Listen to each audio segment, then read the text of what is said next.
Hello, আসসালামু আলাইকুম। সবাই কেমন আছেন? আমার সাউন্ড ক্লিয়ার কিনা একটু জানান কমেন্টে।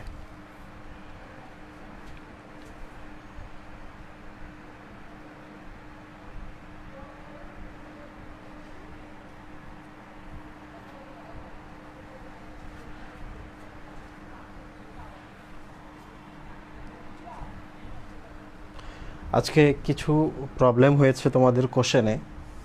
তো আমার মনে হয় যে এই টাইপের প্রবলেমগুলো হওয়ার কথা না, কারণ এই প্রশ্নগুলো আসে, এগুলো খুব বেসিক থেকে প্রশ্ন। যেমন স্পোরোজয়েড উৎপন্ন হয় কোথায়?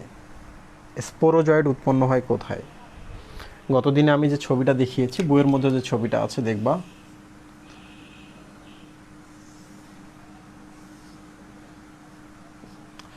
এইটা হচ্ছে, ধরা যাক একটা মশকির শরীরের ভেতর, রাইট? তাহলে সে এই পাশে খাচ্ছে, কি খাচ্ছে? রক্ত। রক্ত যদি খায় তাহলে আমাদের শরীরের মধ্যে যে গ্যামিটোসাইটগুলো উৎপন্ন হচ্ছে, ধরা যাক শুক্রাণু কিংবা ডিম্বাণু যারা উৎপন্ন করবে তারা এখানে আসে। তাহলে এখানেই শুক্রাণু, এখানেই ডিম্বাণু, এবং এই জায়গায় এদের মিলন হচ্ছে, হয়ে জাইগোট হচ্ছে, জাইগোটটা সচল হয়ে এই পাশে এদিকে যায়। তাহলে দেখো, যে পথে খাবার খাচ্ছে, তোমরা যারা আমার একাডেমিক কোর্সে আছো তারা তো জানোই যে ঘাস ফড়িংয়ের ক্ষেত্রে আমি বলেছিলাম যে মুখের এই পাশে গিয়ে প্রথমে ক্রপে পরিপাক শুরু হয়। পরিপাক বলতে খাবার খাচ্ছে সেগুলো, তাহলে খাবার তো এই পাশে আসে, মানুষের রক্ত আসে, রাইট? তো এখানে যেহেতু শুক্রাণু ডিম্বাণুর মিলন হচ্ছে, তাহলে যৌন জননটা ঘটতেছে ক্রপে, যৌন জনন ঘটছে ক্রপে। এইটা যখন বের হয় এখানে গিয়ে সংখ্যা বৃদ্ধি করে, অযৌন জননটা হচ্ছে এখানে, রাইট? এবং স্পোরোজয়েডগুলোও এখানে উৎপন্ন হয়। এইটাই তো পরবর্তীতে সেই পাশে খাচ্ছে, আবার কামড় দেওয়ার সময় এই পাশে মানুষের শরীরে দিয়ে দেয়। মানুষের শরীরে কী দেয়? স্পোরোজয়েড। তাহলে স্পোরোজয়েডগুলো কোথায় উৎপন্ন হয়? এখানে উৎপন্ন হয়। আশা করছি এটা নিয়ে কনফিউশন হওয়ার কথা না।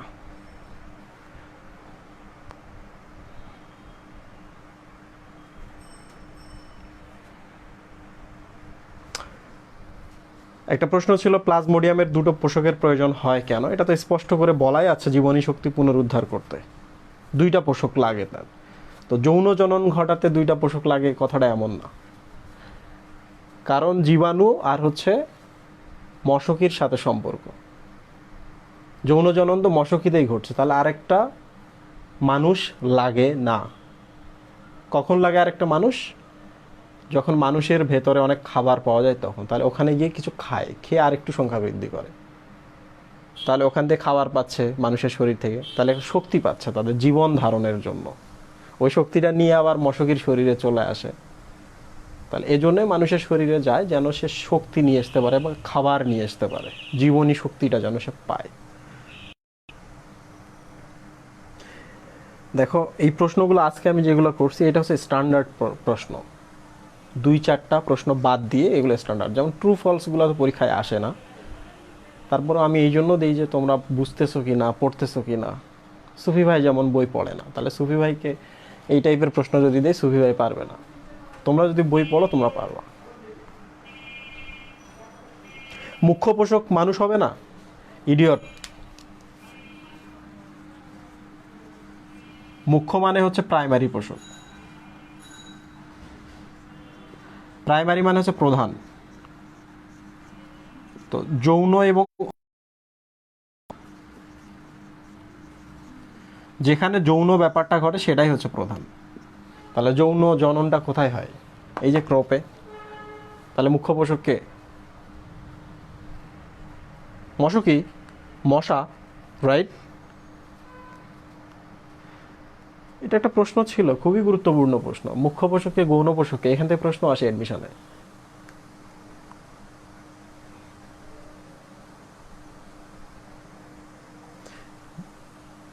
বইতে দেওয়া আছে অর্থনৈতিক ক্ষতির বিষয় বিবেচনা করে মানুষকে ম্যালেরিয়া, আমরা কি মুখ্য পোষক হিসাবে মশকি করব? এটা এই টাইপের লাইন আমি কোথাও পাই নাই, বা আমি মিস করে গেছি। মুখ্য পোষক মানে হচ্ছে যেখানে প্রধান ব্যাপারগুলো ঘটে সেটাই হচ্ছে মুখ্য পোষক।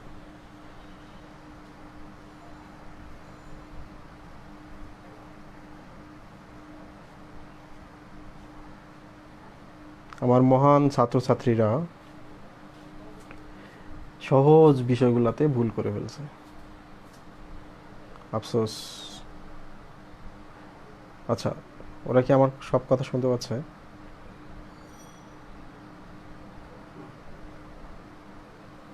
আচ্ছা, আমি একটু চেক করে দেখি।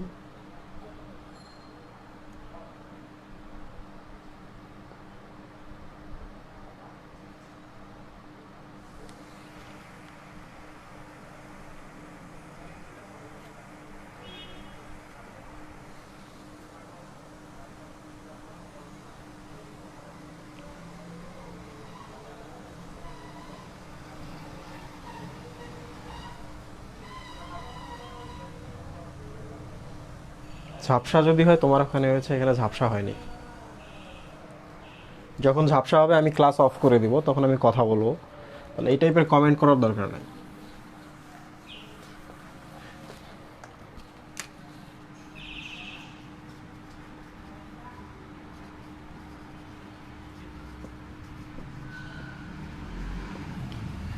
আজকের চ্যাপ্টারের নাম হচ্ছে শ্বসন ও শ্বাসক্রিয়া। আজকে আমরা পুরোটা চ্যাপ্টারই পড়বো, বেসিক ব্যাপার স্যাপারগুলো অবশ্যই মিস করব না, খুবই গুরুত্বপূর্ণ। শ্বাসক্রিয়া থেকে এখানে বলে রাখি, ক্রিয়া মানে হচ্ছে কাজ। তাহলে আমি বাতাস নিচ্ছি, বাতাস ছাড়তেছি, মানে অক্সিজেন নিচ্ছি, কার্বন ডাইঅক্সাইড ছাড়তেছি। এই জন্য আমার শরীর যে ঘটনাগুলো ঘটায় এটাকে বলা হয় শ্বাসক্রিয়া।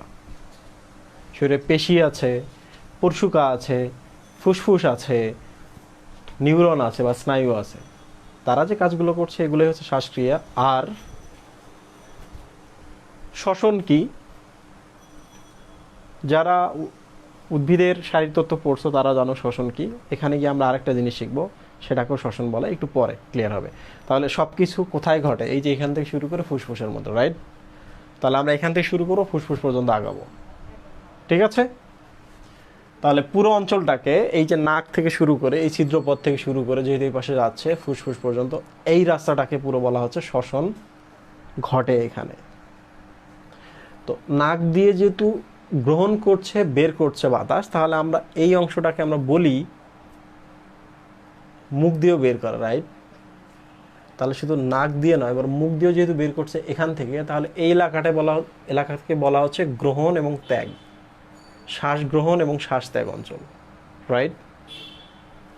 তাহলে প্রথমটা হচ্ছে, আমি সেগুলোই পড়াবো যেগুলো পরীক্ষায় আসে, তো ভয়ের কিছু নাই। শ্বাস গ্রহণ ও ত্যাগ অঞ্চল।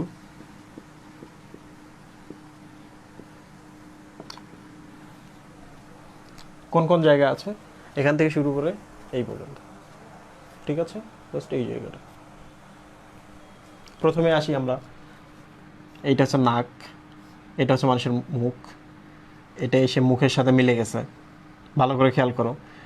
এরপর এই যে বাতাসটা এদিকে আসে বা এদিকে যায়, এই অংশটা তাহলে পরিবহন। এরপর দুই পাশে দুইটা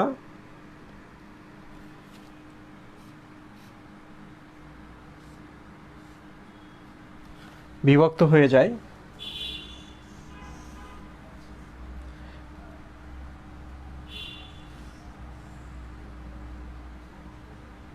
এই হচ্ছে ঘটনা। এই ছবিটা যদি বুঝতে পারো তাহলে তোমার পড়া শেষ।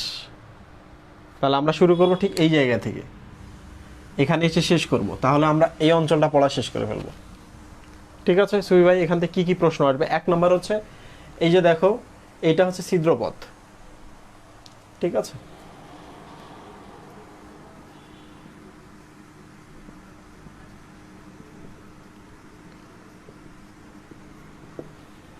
লুক, আমি ইংলিশটা লিখেছি, এনটি মানে হচ্ছে সম্মুখে, ANTE। যেমন এটা বাহু, এটার নাম হচ্ছে আর্ম, ব্রাকিয়াম, আর এটার নাম হচ্ছে এন্টি ব্রাকিয়াম। বাহু মানে হচ্ছে ব্রাকিয়াম, সম্মুখ বাহু মানে হচ্ছে এন্টি ব্রাকিয়াম, ক্লিয়ার?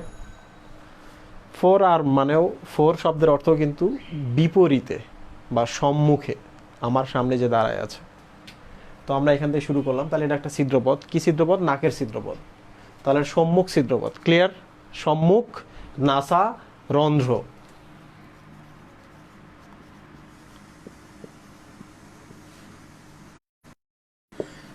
এখান থেকে কোনো প্রশ্ন আসবে না এডমিশনে। তো তারপরেও যদি প্রশ্ন আসে কোন পথে বায়ু গ্রহণ করি এবং ত্যাগ করি, কোন পথে, নাসার অন্ধ্র, এখান থেকে আর কিচ্ছু নাই। তাহলে জাস্ট ছিদ্রপথটা ক্লিয়ার। এখন ছিদ্রপথের ভেতরে আমরা ঢুকবো। 2,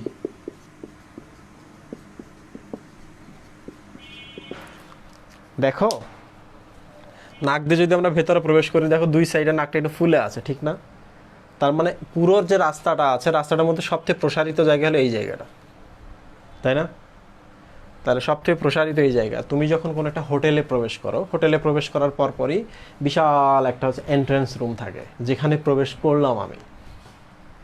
বড় রুম না এটা? এটা মার্কেটে যদি প্রবেশ করি, এসি দরজাটা পার হলে আমরা কিন্তু একটা ফাঁকা জায়গায় প্রবেশ করি। এইটাকে বলা হয় এন্ট্রেন্স রুম। ওইটারই গ্রিক নাম হচ্ছে ভেস্টিবিউল। তাহলে ভেস্টিবিউল থেকে কোনো প্রশ্ন আসবে না। এখন তুমি যদি নাকের ভেতরে হাত ঢোকাও, দেখবে এখানে লোম আছে। তাহলে লোম মানে সুতা, সুতা মানে নেট।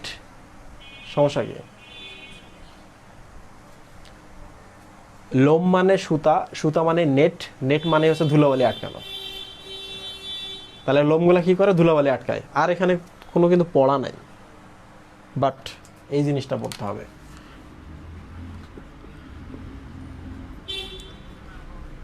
নেজাল সেপ্টাম বা নাসা ব্যবধায়ক। সুবি ভাই, আমাদের নাক কয়টা? একটা। ছিদ্রপথ কয়টা? দুইটা। মাঝখানে একটা কি আছে? দেয়াল আছে।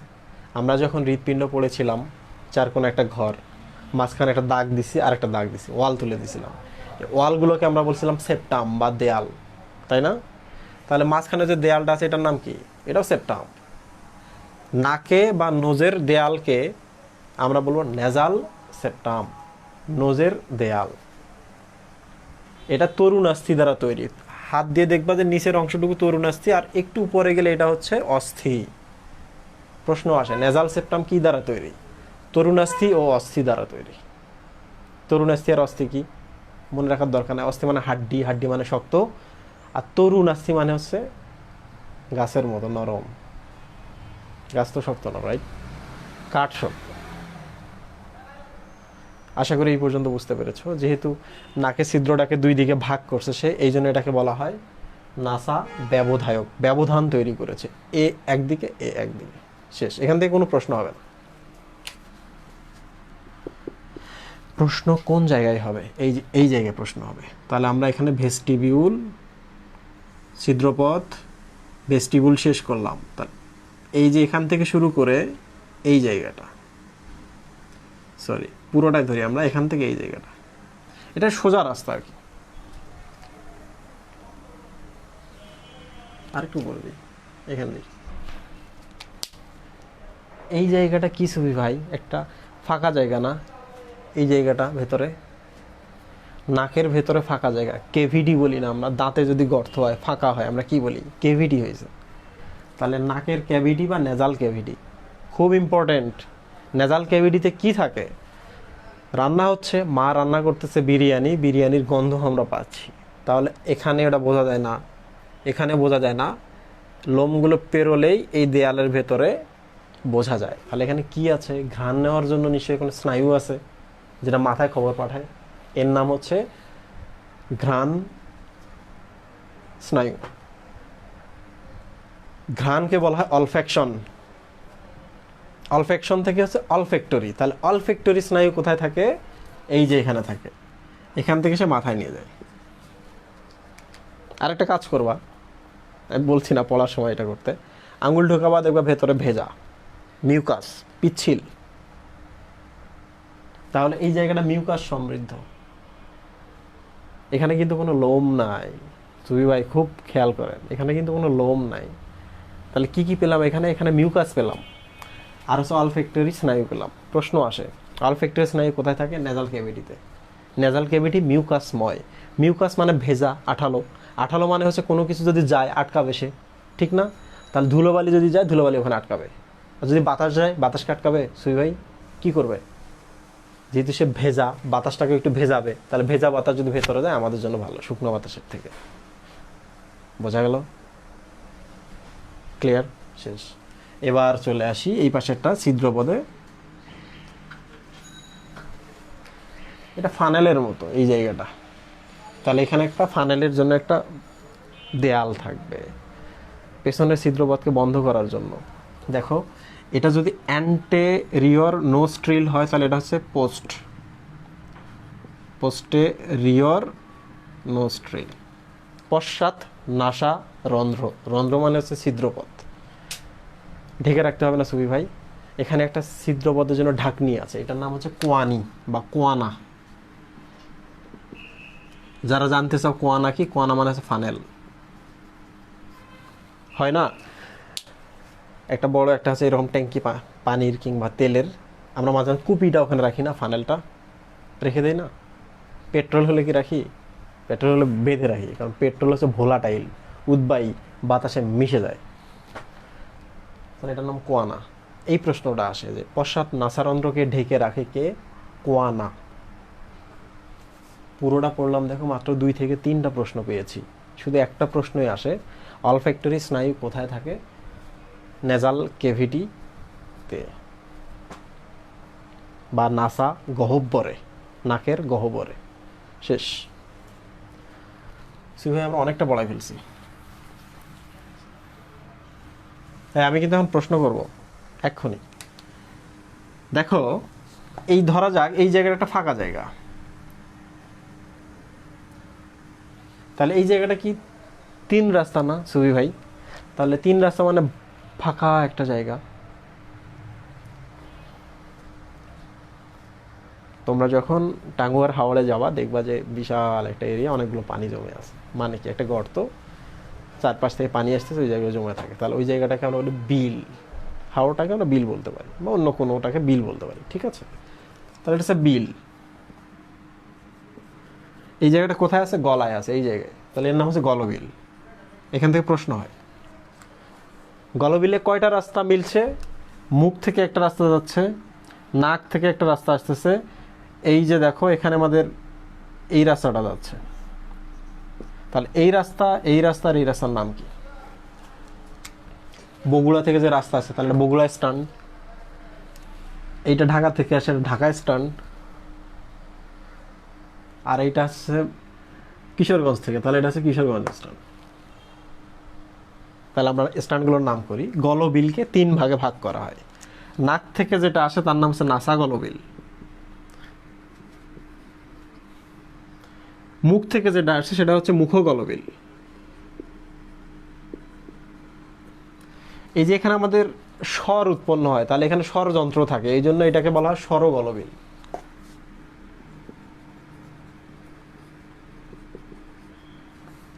ঠিক আছে, গলবিল মানে হচ্ছে ফেরিংস।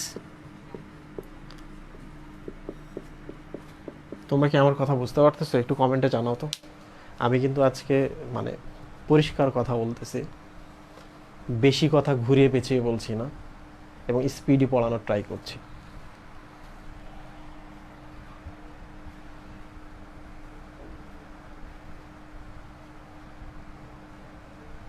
সুফি ভাইয়া ছেলের নাম কি রেখেছে, সুফি ভাই ছেলের নাম কি, সুফি ভাই ছেলের নাম রাখতে চাইছিল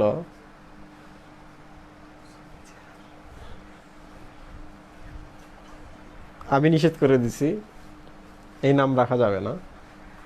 তারপর আমরা ডিসিশন নিয়েছি যে আমরা একসাথে বসবো, বসে একটা চমৎকার একটা নাম দেবো, তাহলে তোমাদের একটা কাজ বাড়লো। তোমরা আজকে কমেন্টের বক্স আমি একটা পোস্ট করো, পোস্টের মধ্যে নাম দিবা, সুন্দর সুন্দর নাম, ঠিক আছে। আবার রংপুরের মতো নাম দিও না, আতিকুল, শরীফুল, এরশাদুল, হাসানুল, এই টাইপের, মানে উল শব্দটা থাকবে এদের।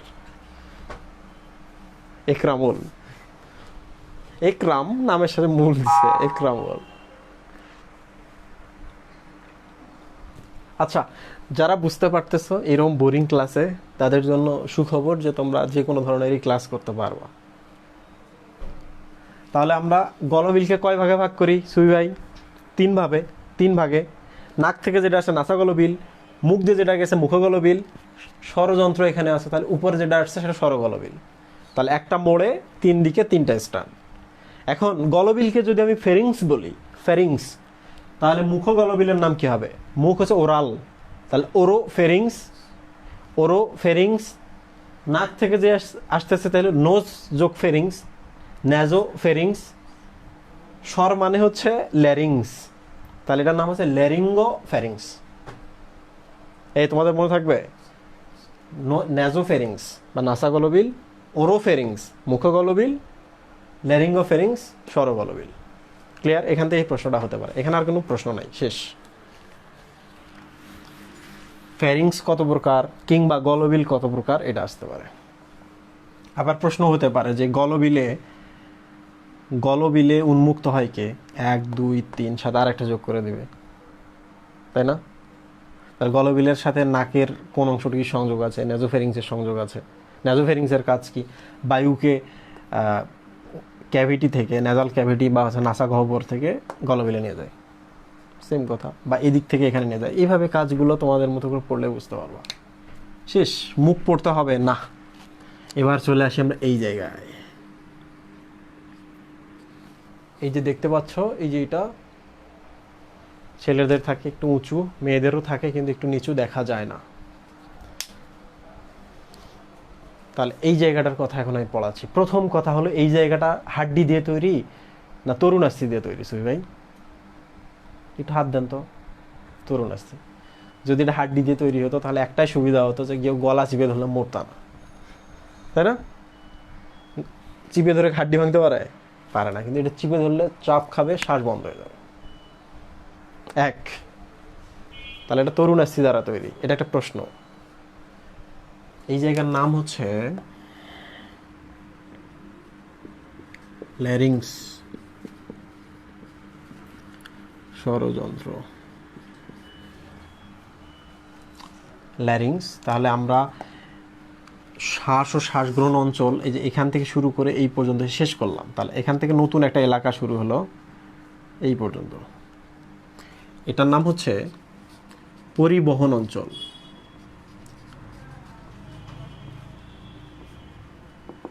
তার মানে এখান থেকে যাক আর এখান থেকে বাতাস যাক, এখান থেকে এখানে পরিবহন করছে, এখান থেকে সে এখানে পরিবহন করছে। তাহলে এই জায়গাটার নাম হচ্ছে পরিবহন অঞ্চল।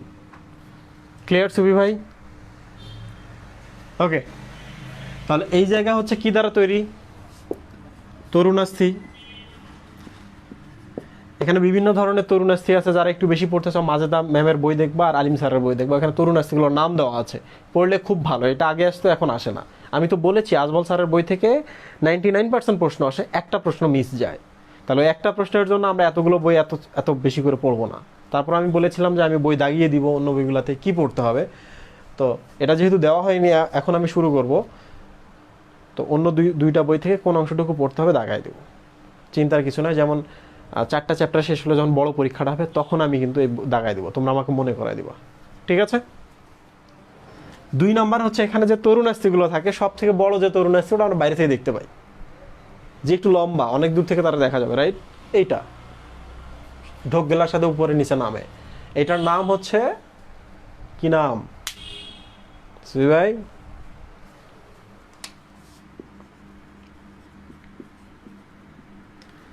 থাইরয়েড। এটার নাম হচ্ছে থাইরয়েড। তাহলে থাইরয়েড গ্রন্থিটা এটার উপরেই থাকে, এটার নাম থাইরয়েড, এর উপরে থাকে বলে গ্রন্থির নাম থাইরয়েড গ্রন্থি। থাইরয়েড গ্রন্থির পাশে, প্যারা মানে হচ্ছে পাশে, থাইরয়েড গ্রন্থির পাশে যে গ্রন্থি থাকে তার নাম হচ্ছে প্যারাথাইরয়েড, মানে থাইরয়েড গ্রন্থির পাশে। মজার জিনিস এগুলা। থাইরয়েড গ্রন্থিটা পুরুষে বড়, স্ত্রীদের ক্ষেত্রে ছোট। পুরুষে বড় বলে এটার নাম হচ্ছে, এটা কোনো নাম নাই, তবে এটাকে অ্যাডামস অ্যাপল বলা হয়। অ্যাডামস অ্যাপল আসছে হচ্ছে গ্রিক মাইথোলজি থেকে। যারা ধর্মীয়ভাবে নিবা ইসলাম ধর্মের ক্ষেত্রে, তারা তোমাদের মতো করে চিন্তা করতে পারো। যারা হিন্দু ধর্মের ক্ষেত্রে নিবা, তারা তোমাদের মতো করে চিন্তা করো। বাট এটার নাম হচ্ছে অ্যাডামস অ্যাপল। ধারণা করা হয় যে স্বর্গে অ্যাডাম যখন খায় নিষিদ্ধ ফল, খাওয়ার সময় এখানে আটকে যায়, আটকে গেলে তো গলাটা ফুলে যাবে, তাহলে এটা ওই জন্য ফুলে গেছে। অ্যাডাম যেহেতু খেয়েছে, অ্যাডাম মানে পুরুষ, পুরুষ মানে হচ্ছে পুরুষের থাইরয়েডটা উঁচু। ক্লিয়ার? শেষ। আর কি আছে এখানে? এই যে আমি কথা বলতেছি, এখানে আমি যে চাপ দেই তাহলে কিন্তু কথা বন্ধ হয়ে গেছে, ঠিক আছে না? তার মানে স্বরটা এখান থেকে উৎপন্ন হয়। স্বর উৎপন্ন হয়। তাহলে একটা টিমের মধ্যে কেউ বাদ্য বাজায়, কেউ স্বর বা গান গায়, যে গান গায় তার নাম কি? ভোকাল, তাই না? তাহলে এখানে যেখান থেকে স্বর উৎপন্ন হয় বা গান উৎপন্ন হয় এর নাম হচ্ছে ভোকাল। এটা বাদ্যযন্ত্রের মধ্যে কোথা থেকে স্বর উৎপন্ন হয়? তার থেকে, কর্ড থেকে, তাই না? তাহলে এই কর্ড নামটা আমরা এখানে যুক্ত করে দিলাম। তাহলে ল্যারিংসে আছে ভোকাল কর্ড, ভোকাল কর্ড থেকে স্বর উৎপন্ন হয়। কর্ড মানে হচ্ছে তার, তা তারগুলো যদি আমি একটু ঢিলা করে দিই স্বর মিউজিক হবে? হবে না, তারগুলো টান টান হয়ে থাকে। বইয়ের মধ্যে লেখা আছে রজ্জু। রজ্জু মানে কি? রজ্জু মানে দড়ি, সুতা, কিছু একটা, একই জিনিস। কর্ডও একই জিনিস, টান টান থাকে। বাতাস যখন যাওয়া আসা করে তখনই শব্দটা উৎপন্ন হয় ওখানে লেগে। সুয়ে মনে থাকবে? তাহলে বাতাস যদি যাতায়াত করে তাহলে দড়িটা কি হবে? কখনো টান খাবে, কখনো স্লোথন হবে, টান খাবে, স্লোথন হবে। তাহলে এটা সংকোচন, স্লোথন, এইভাবে প্রসারণ, স্লোথন, এইভাবেই স্বর উৎপন্ন হয়। বইয়ের মধ্যে সুন্দর করে লাইনটা লেখা আছে। শেষ। তাহলে এখান থেকে আর কোনো প্রশ্ন হবে না।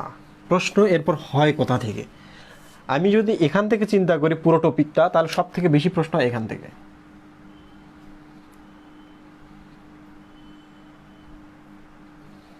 সব থেকে বেশি প্রশ্ন এখান থেকে। এটার নাম হচ্ছে ট্রাকিয়া।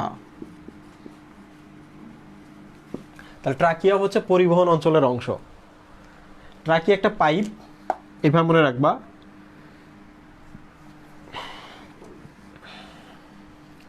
ট্রাকিয়া পাইপ, এটা হচ্ছে 12 সেন্টিমিটার লম্বা, 2 সেন্টিমিটার ব্যাস এই পাইপের।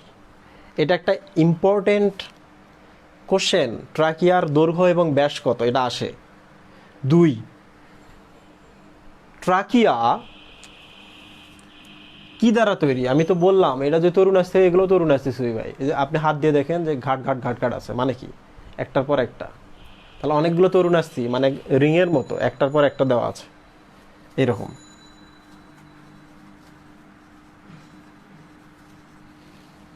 তাহলে প্রায় 16 থেকে 20টার মতো এখানে তরুণাস্থি থাকে।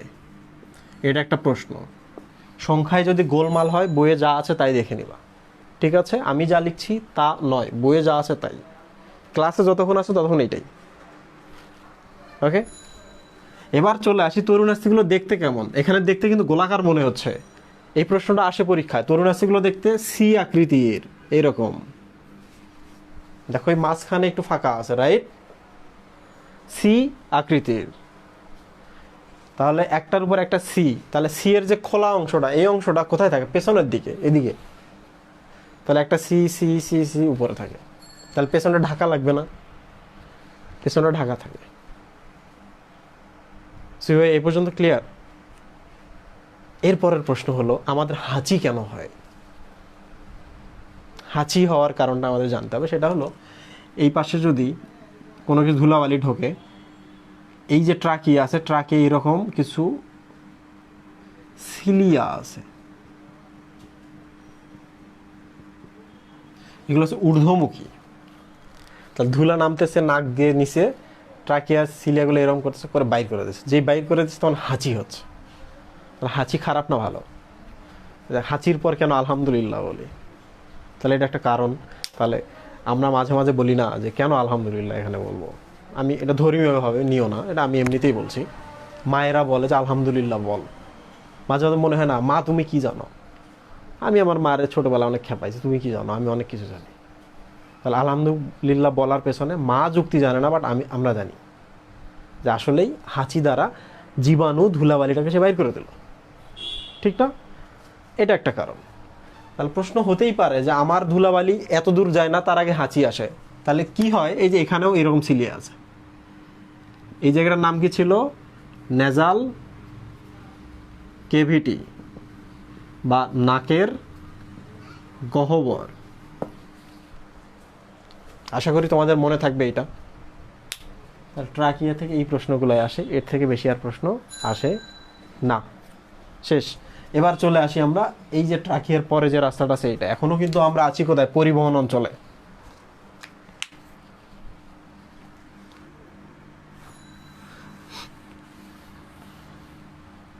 একটা জিনিস জানিয়ে রাখি, মাঝে মাঝে ট্রাকিয়াটা কিন্তু ফুলে যায়, দেয়ালগুলা এরকম ফুলে যায়। কিভাবে? যে ধুলাবালি জমছে, ময়লা জমছে, হাসি টাসি আসতেছে না, তার মানে এই লোকের হচ্ছে কাজ করছে না, হাঁচি যে রিফ্লেক্সটা আছে, হাঁচি যে জিনিসটা আছে, এটা কাজ করছে না। তাহলে খারাপ না ভালো সুফি ভাই? অবশ্যই খারাপ। আবার যারা হচ্ছে যাদের হাঁপানি আছে, হাঁপানির ক্ষেত্রে যেটা হয়, এই দেয়ালগুলা থেকে মিউকাস ক্ষরণ হয়। এগুলো তো ভেজা দেয়াল, মিউকাস ক্ষরণ হয়, এটা ভরে যায়, ভরে গেলে তখন শ্বাসকষ্ট শুরু হয়। তখনই দেখা শ্বাসকষ্ট শুরু হচ্ছে, তখন আমরা ওষুধ যদি খাই, ওষুধ খেলে এটা আবার খুলে যায়, এরকম হয় ধীরে ধীরে ধীরে ধীরে, কারণ তরল প্রবাহটাও কমে যায়। আরেকটা ব্যাপার হচ্ছে সাথে আমরা আরেকটা ওষুধ খাই, এটা একটু প্রসারিত হয়। অনেকে যে অ্যান্টিহিস্টামিন খাও, ফেকজো খাও, অ্যালাট্রল খাও, তরল প্রবাহ কমানোর জন্য। ওকে, তাহলে এই পর্যন্ত শেষ। এবার আসি আমরা খুব ইম্পর্টেন্ট একটা জিনিসে, সেটা হলো ব্রঙ্কাস। বাতাস যায় এটা দিয়ে, তাহলে এটা পাইপ, বাতাসের পাইপ। ব্রঙ্কাস মানে হচ্ছে বাতাসের পাইপ, ওয়াইন্ড পাইপ। এই তোমরা কি আমার কথা বুঝতে পারতেছো, নাকি প্রশ্ন করা লাগবে তোমাদের?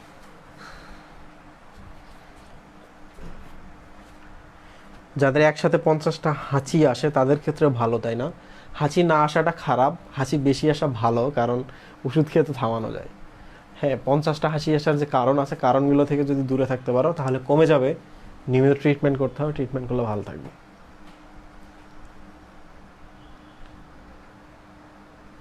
ভেসোপ্রেসিন টাইপ ওষুধ?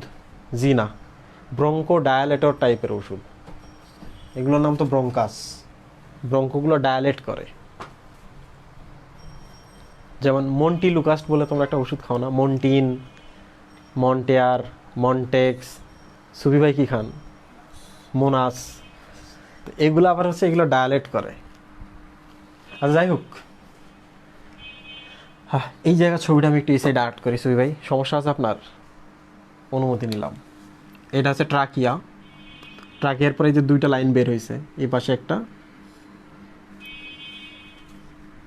এই পাশে একটা। সুবি ভাই, ছবিটা কি সুন্দর হইল না? মানে একটা মোটা হয়েছে আর একটা ধান সরু হয়েছে। যেটা মোটা হয়েছে সেটা দেখেন প্রায় ভূমির সাথে আনুভূমিক, মানে প্যারালাল। আর এইটা দেখেন প্রায় লম্ব, তাই না? হওয়ার কারণ আছে। তাহলে এইটা থেকে প্রশ্ন হয় যে ট্রাকিয়া থেকে কি উৎপন্ন হয়? ব্রঙ্কাস। ব্রঙ্কাস কয়টা? ডানের একটা, বামের একটা। এটা হচ্ছে ডানের, এটা হচ্ছে বামের। ডান ব্রঙ্কাসটা দেখো মোটা, যেহেতু মোটা হয়েছে এই জন্য এটা খাটো। বাম ব্রঙ্কাসটা দেখো সরু, যেহেতু সরু হয়েছে এই জন্য এটাকে আমরা লম্বা হওয়ার সুযোগ দিছি। সরু যারা মানুষ তারা দেখবেন খাটো হলেও লম্বা লাগে, রাইট সুই ভাই? আর যারা একটু মোটা মানুষ তাদেরকে লম্বা হলেও খাটো লাগে, ব্যাপারটা এরকম। তাহলে ডানটা মোটা, তাহলে ডানটা বেশি খায়। আরেকটা ইন্টারেস্টিং জিনিস দেখো, ডানটা একটু আনুভূমিক ভূমির সাথে, বামটা হচ্ছে প্রায় লম্ব। তাহলে জীবাণু যদি প্রবেশ করে সুবি ভাই এই পাশে, কোথায় যাবে? এইভাবে যাবে না? তাহলে এখন বলেন তো, দুইটা ফুসফুসের মধ্যে, এটা বাম, এটা হচ্ছে ডান, কোনটা আক্রান্ত হয় বেশি? বামটা। যেহেতু বামটা বেশি আক্রান্ত হয়, এই জন্য ডানটাকে আর একটু বড় করে দেওয়া হয়েছে। তাহলে ডান ফুসফুসটা কিন্তু আকারে বড়, পড়ার সময় পাবা। কারণ এটা যদি ক্ষতি হয় তাহলে এটা যেন সেভ করতে পারে। ভাই, আলজিব্বার উপজিব্বা সম্পর্কে কিছু বলেন। আমি এটা সম্পর্কে কিছু বলবো না। এখানে একটা ঢাকনি ছিল, এটার নাম হচ্ছে এপিগ্লোটিস। এটা মিস করে আসছি। এপি মানে হচ্ছে কোনো কিছুর উপরে, আবার এপি মানে হচ্ছে নিয়ার টু, কাছাকাছি। কিসের কাছাকাছি? গ্লোটিসের কাছাকাছি। গ্লোটিস মানে কি? জিব্বা। এই যে আমাদের এখানে জিব্বা থাকে, জিব্বার গোলাটা থাকে এই জায়গায়, এটা হচ্ছে জিব্বা। তাহলে জিব্বার কাছাকাছি যে ঢাকনিটা থাকে তার নাম হচ্ছে এপি, মানে নিয়ার টু বা কাছাকাছি, জিব্বার কাছাকাছি এই যে ঢাকনিটা। আমরা যখন কথা বলি ঢাকনিটা খোলা থাকে, তাহলে বাতাস যাতায়াত করতে পারে। আমরা যখন খাই তখন ঢাকনিটা খোলা বন্ধ হয়ে যায়, কারণ এই পাশে তো আরেকটা নালী আছে, যে নালীর পথে হচ্ছে পাকস্থলীতে খাবার যায়। তাহলে এটা ঢেকে দেয়, ঢেকে দিলে খাবারটা এটার উপর দিয়ে এখানে চলে যায়। এখন তুমি যদি খেতেও চাও, সাথে কথাও বলতে চাও, তাহলে কি হবে? এটাও খুলে যাবে, খাবার এদিকেও যাবে, এই পাশের ভেতরে ঢুকবে, ঢোকার সাথে সাথে আমাদের ভয়ঙ্কর হাঁচি হবে, এখান থেকে নিউমোনিয়াও হয়ে যেতে পারে, এমনকি আমরা মারাও যেতে পারি। ভাতের দানা টানা যদি এদিকে ঢুকে যায় সুবি ভাই, মাছের কাঁটা যদি ঢুকে যায়, বাঁচবেন, খবর হয়ে যাবে। তাহলে এপিগ্লোটিস মানে উপজিহ্বা না আলজিহ্বা, এটা জানতে হলে কি করতে হবে? বায়োলজি হেটার্স নামক একটা ফেসবুকে বিশাল গ্রুপ আছে, ওই গ্রুপের মধ্যে সার্চ দিবা আলজিহ্বা বা উপজিহ্বা, যে কোনো একটা বাংলায় লিখে গ্রুপে সার্চ দিবা, দেখবা যে আমি একটা বিশাল আর্টিকেল লিখে রাখছি, আর্টিকেলটা পেয়ে যাওয়া। ঠিক আছে, এটা তোমার কাজ। সুবি ভাই বিরক্ত হয়ে গেছেন? বিরক্ত হওয়ার সুযোগ নাই। তাহলে এখানে একটা ফুসফুস থাকবে, এখানে একটা ফুসফুস থাকবে। আর যাই হোক, আমি একটু বলি, ব্রঙ্কাস শেষ। তাহলে ব্রঙ্কাসগুলো যখন ফুসফুসের ভেতরে ঢুকবে, তাহলে আমরা এখন ফুসফুস নিয়ে পড়া শুরু করবো। তাহলে দেখো, আমাদের কিন্তু পরিবহন অঞ্চল শেষ, ট্রাকিয়া, ব্রঙ্কাস। তাহলে এবার চলে আসি আমরা শ্বসন অঞ্চল। শ্বসন কিন্তু দুইটাকে বলা হয়, একটা হচ্ছে গ্লুকোজ খাইলাম, গ্লুকোজটা কোষের ভেতরে গেল, এখান থেকে এটিপি উৎপন্ন করলো, এটিপি উৎপন্ন করলো, এটা একটা শ্বসন। কোষের ভেতরে যেহেতু হচ্ছে এটা অন্তঃশ্বসন।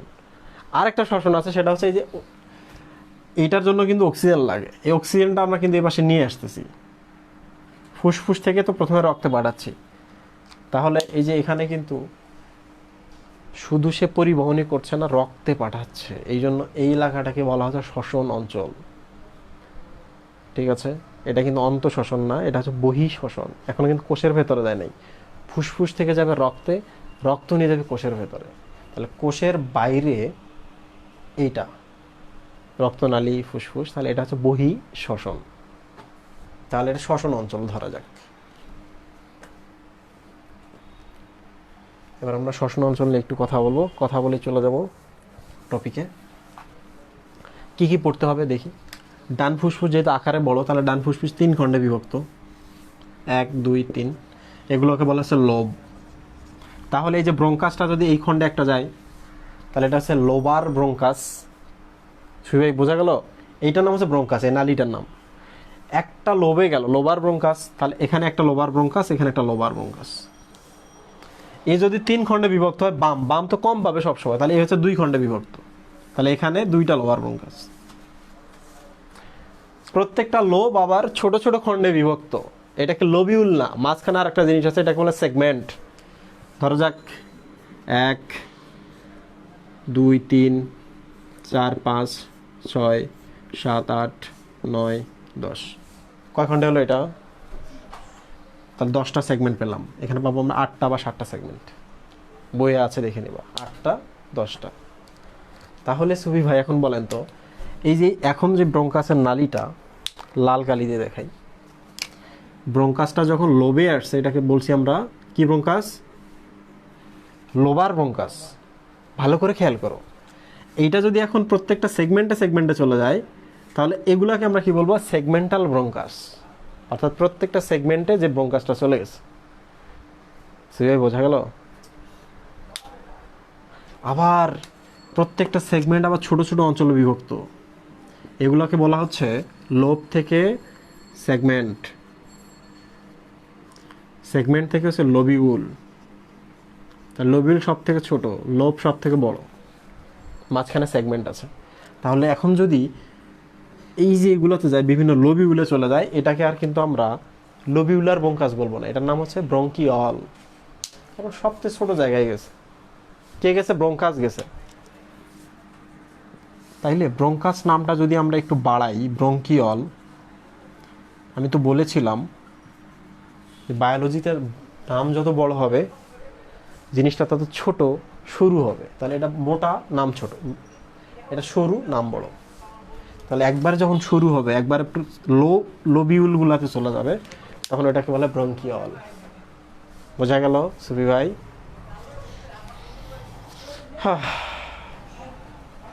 তাহলে কিন্তু আমি কোন পথে কোথায় গেল এটা কিন্তু দেখা দিলাম। ব্রঙ্কিয়লগুলোকে আবার 2 ভাগে ভাগ করা হয়, প্রান্তীয় ব্রঙ্কিয়ল, মানে ব্রঙ্কিয়লের পরে যে লাইনটা হবে প্রান্তীয় ব্রঙ্কিয়ল, তারপর একটা শ্বসন ব্রঙ্কিয়ল।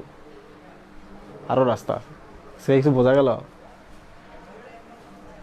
ঢাকা হাইওয়ে, এরপর হচ্ছে মিরপুর নিউ মার্কেট হাইওয়ে, এরপর হচ্ছে ধানমন্ডি হাইওয়ে, ধানমন্ডির পর আবার ভাগ ভাগ হয়ে গেছে, এবার হচ্ছে জিয়াতলা, তারপরে হচ্ছে 7, এবার হচ্ছে 9। তাহলে ভাগ হলে কি রাস্তার নাম দিতে হবে না? তো তোমরা যদি রাস্তার নামকরণ করতে তোমাদের খারাপ না লাগে, ফুসফুসের ভেতরে এতগুলো রাস্তা আছে, এগুলোর নাম মুখস্থ করতে খারাপ লাগার কথা কেন ছবি ভাই? আমরা ওগুলোর ভেতরে যাই না এই জন্য। আচ্ছা, এখন আমি দ্রুত শেষ করি, অনেক পড়াইছি। কি এখন এখান থেকে পড়তে হবে? শ্বসন অঞ্চলের 3টা জিনিস, একটা হচ্ছে অ্যালভিওলাস,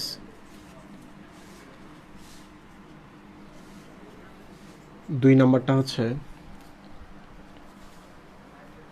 ফুসফুস, আর কি আছে বই দাও তো।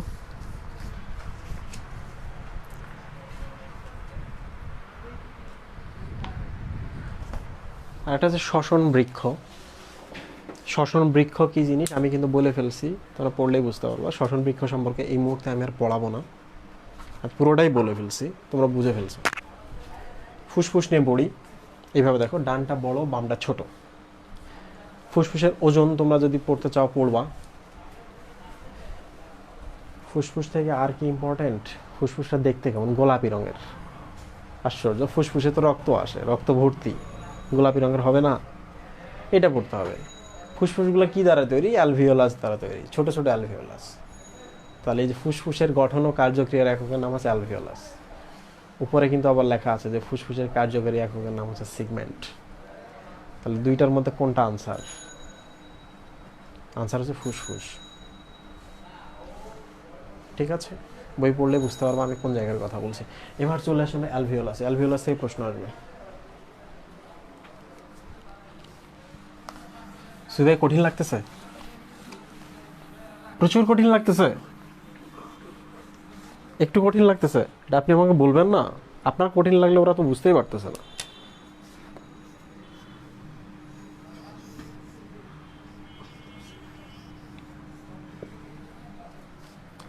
ধরা যাক এইরকম, এগুলো আস্তে আস্তে শুরু একটা এরকম পাচ্ছে। এটার নাম হচ্ছে অ্যালভিওলাস।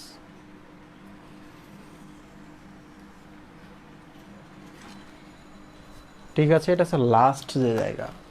তোমরা যদি জানতে চাও এর আগের পথগুলো কি নাম ছিল, আমি বলেছিলাম যে অ্যালভিওলাসের প্রবেশ পথ, যে কোনো একটা গহ্বরের প্রবেশ পথের নাম হচ্ছে অ্যাট্রিয়াম, তাহলে এই জায়গার নাম হচ্ছে অ্যাট্রিয়াম। তারপর হচ্ছে যেহেতু অনেকগুলো থাকে, তাহলে এই যেন অ্যালভিওলার থলি, এরপর হচ্ছে অ্যালভিওলার নালী, এইভাবে দেওয়া আছে। তো আমার মনে হচ্ছে যে এটা পড়ে আসলে সময় নষ্ট করা উচিত না, পড়লেই তোমরা বুঝতে পারবা। সুমি ভাই, বাতাসটা আমরা টেনে এই যে ছোট ছোট ছোট ছোট বলের মতো জিনিসে নিয়ে আসছি, ঠিক আছে, বুদবুদের মতো। এইটা একটা ধরা যাক। তাহলে এখানে কি আসতেছে? অক্সিজেন। অক্সিজেনটা আমরা কোথায় নিয়ে যাব? রক্তনালীতে। তাহলে ফুসফুসের ভেতরে রক্তনালীগুলো প্রবেশ করে আবার বের হয়ে যায়। ধরা যাক এই পাশে একটা রক্তনালী আসলো, এসে এই পাশে বের হয়ে গেল। ঠিক আছে ভাই, এখানে কি আসতেছে? কার্বন ডাই অক্সাইড সমৃদ্ধ রক্ত আসতেছে। এসে সে করবে কি, কার্বন ডাই অক্সাইডটাকে এই পাশে এখানে দিয়ে দিবে। ভেতরে কি আছে সুই ভাই? অক্সিজেন। তাহলে অক্সিজেনটা এখানে দিয়ে দিবে, অক্সিজেন এবার চলে যাবে। এটা তো রক্তনালী, তাহলে এই পাশে সারা শরীরের কোষে চলে গেল। ইম্পর্টেন্ট কি জিনিস?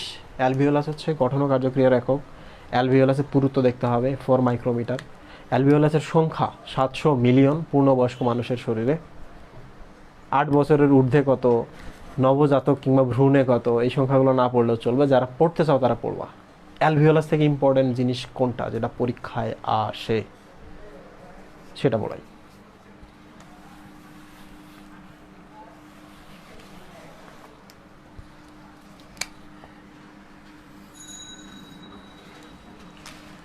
অ্যালভিওলাস ছবি ভাই, ঠিক আছে। যেহেতু এই পাশেই হচ্ছে রক্তনালী,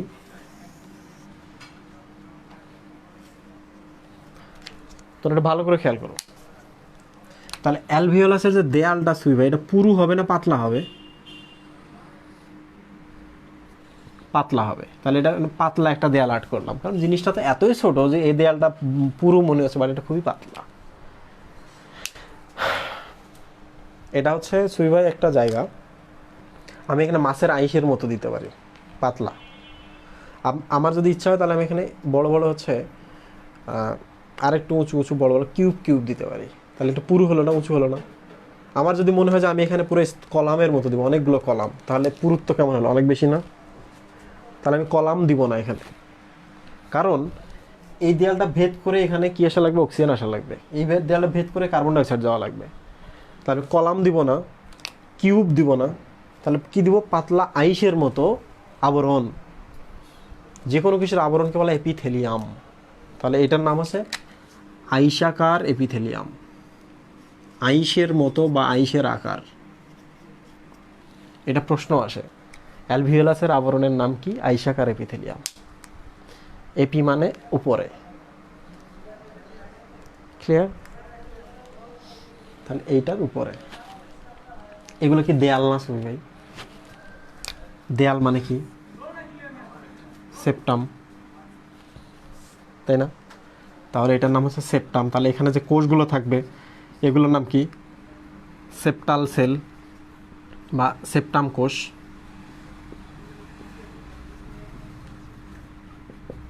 ঠিক কি না? যারা দেয়ালটা তৈরি করবে তাদেরকে আমরা কি বলবো? দেয়াল কোষ। ভুল বলছি? এই দেয়াল কোষ কি করে? এই দেয়াল কোষ থেকে ডাইপালমিটোইল লেসিথিন উৎপন্ন হয়। ডাইপালমিটোইল লেসিথিন উৎপন্ন হয়। লেসিথিন হচ্ছে যেহেতু চর্বি, তাহলে চর্বিনাশক জিনিস কি? ডিটারজেন্ট।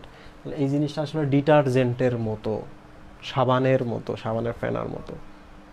ছোট্টবেলায় যখন মায়ের পেটের মধ্যে আমরা থাকি, আমাদের ফুসফুসে এই জিনিসটা থাকে না। মায়ের পেটে যখন আমাদের বয়স হয়ে যায় 23 সপ্তাহ, 23 উইক, তখন এই জিনিসটা উৎপন্ন হয়, উঠে পুরো দেয়ালটাতে ছড়িয়ে যায়। দেয়ালটাতে যদি ছড়িয়ে যায় তাহলে দেয়ালটার পৃষ্ঠটান হ্রাস পাবে, পৃষ্ঠটান হ্রাস পাবে। পৃষ্ঠটান যদি হ্রাস পায় তাহলে এই যে জিনিসটা এটা তখন ফুলতে পারবে, আবার স্বাভাবিক হতে পারবে, ফুলতে পারবে সহজেই। তাহলে সহজেই যদি ফুলতে পারে তাহলে ভেতরে তখন কি হবে? ফুলে গেল, ফাঁকা হয়ে গেল জায়গাটা, রাইট? বাইরে থেকে অক্সিজেন চলে আসবে, তাহলে বাচ্চা শ্বাস নেওয়া শুরু করবে, তাই না শ্রী ভাই? বোঝা গেল? এখন এই জিনিসটা যেহেতু ডিটারজেন্টের মতো, সার্ফ এক্সেল বলে একটা ডিটারজেন্ট আছে, রাইট? তাহলে এটার নাম হচ্ছে সার্ফ অ্যাক্টেন্ট। ডিটারজেন্টের নাম কি? সার্ফেক্টেন্ট। সার্ফেক্টেন্ট কত সপ্তাহে ক্ষরণ শুরু হয়? 23 সপ্তাহে। তাহলে বাচ্চা শ্বাস প্রশ্বাস নেওয়া শুরু করবে তখনই, রাইট? এই জন্যই বলা হয়ে থাকে 24 সপ্তাহের আগে, 24 সপ্তাহের আগে পূর্ণাঙ্গ মানব ভ্রূণ হিসাবে তাকে, মানুষ হিসাবে তাকে গণ্য করা হয় না।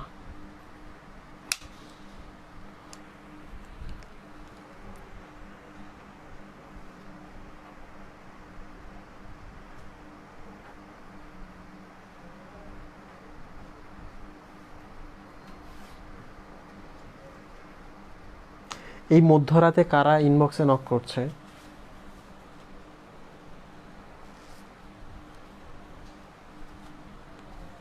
এরা যে ঝাপসা ঝাপসা বলছে, এদেরকে দেখাই কোথায় ঝাপসা।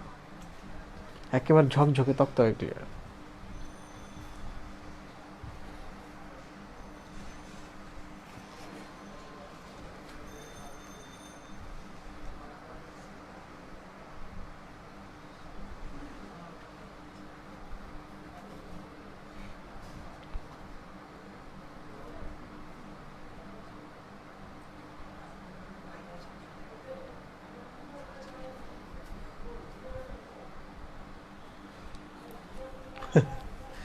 তোমরা এতদিন ধরে ক্লাস করছো কিন্তু তোমরা এখনো বুঝলা না যে ঝাপসা হলে আমি নিজেই ক্লাস অফ করে দেব। এই ক্যামেরার পেছনে এই মুহূর্তে 2 জন মানুষ আছে যারা রক্তে মাংসের এবং একজন আছেন যিনি ইমাজিনারি, যাকে আমরা কল্পনা করে নিয়েছি। যখনই ঝাপসা দেখবে আমাকে বলবে, আমি ক্লাস অফ করে দেবো। এছাড়া কমেন্ট করে কোনো কাজ নাই। ঝাপসা হওয়ার দোষ হচ্ছে তোমার ইন্টারনেটের, আমাদের না।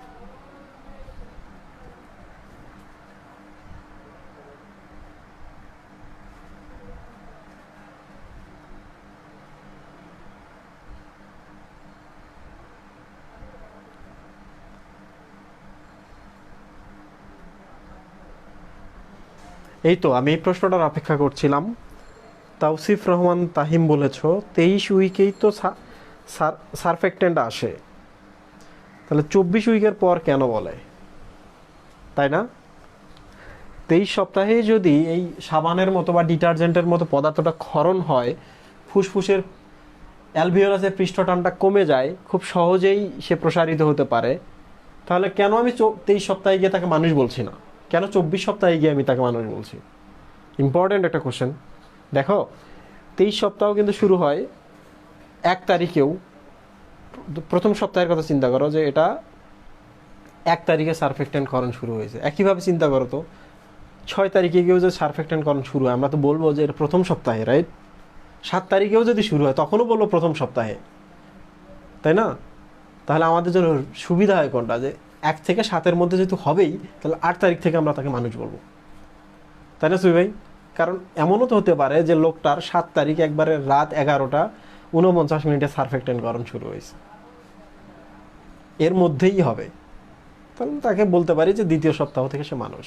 ঠিক তেমনিভাবে 23 সপ্তাহ প্রথম দিনও হতে পারে, 23 সপ্তাহের শেষ দিনও সারফেক্টেন্ট করণ শুরু হতে পারে। এই জন্য আমরা বলি 24 সপ্তাহ থেকে শুরু, এরপরে তাকে আমরা মানুষ বলবো। তার মানে তার ফুসফুস এখন কার্যক্ষমতা সম্পন্ন। তাহলে 24 সপ্তাহের আগে যদি তাকে মানুষ না বলি, এই সময় বিভিন্ন দেশে অ্যাবর্শন করা জায়েজ আছে। কারণ হলো যেহেতু সে মানুষ না, কোনো কারণে অ্যাবর্শন করা যেতেই পারে, ওরা মেনে নেয়। বাট 24 সপ্তাহ পর যদি অ্যাবর্শন করে ওই সব দেশে, তাহলে সেটাকে হচ্ছে মানুষ হত্যার অপরাধে বিচার করা হয়। সুবি ভাই বোঝা গেল? ও আচ্ছা, আরেকটা ব্যাপার, এখানে যে জীবাণু টিবাণু আসে, এই জীবাণুগুলোকে কে ভক্ষণ করে সুবি ভাই? এই যে এরা। তাহলে অ্যালভিওলাসের দেওয়ালে ম্যাক্রোফেজ থাকে। বড় ফেজ মানে হচ্ছে খাদক, ম্যাক্রোফেজ অ্যালভিওলাসের দেয়ালে থাকে, এরা জীবাণুকে খেয়ে ফেলে।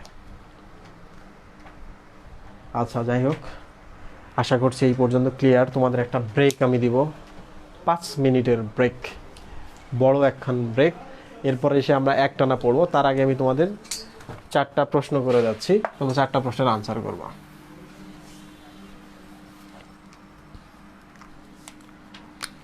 এক,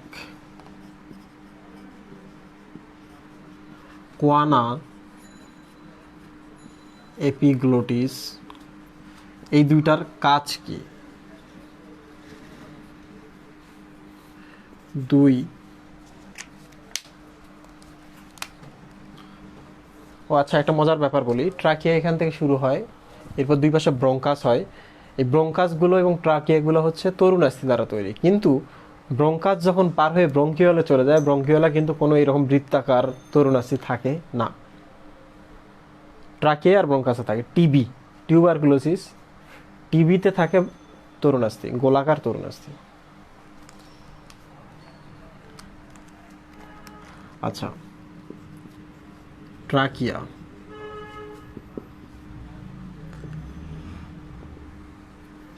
তরুণাস্থি কয়টি? 2 নম্বর হচ্ছে আকৃতি কেমন তরুণাস্থির? 3 নম্বর হচ্ছে দৈর্ঘ্য ও ব্যাস কত? 3 নম্বর প্রশ্ন হলো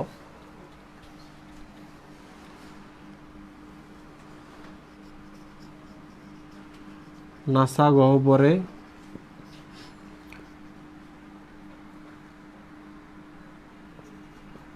ঘ্রাণ সংবেদী স্নায়ুর নাম কি?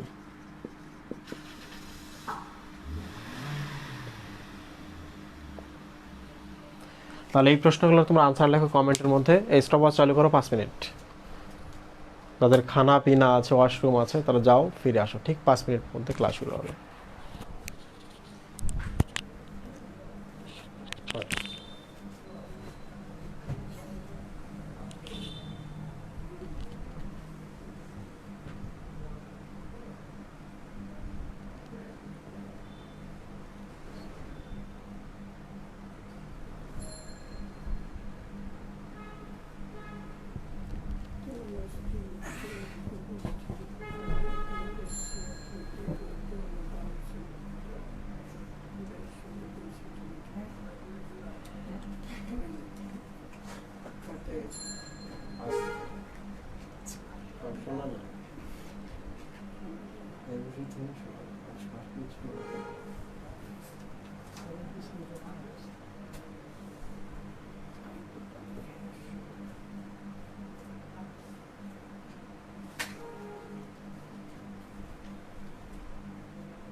আসসালামু আলাইকুম।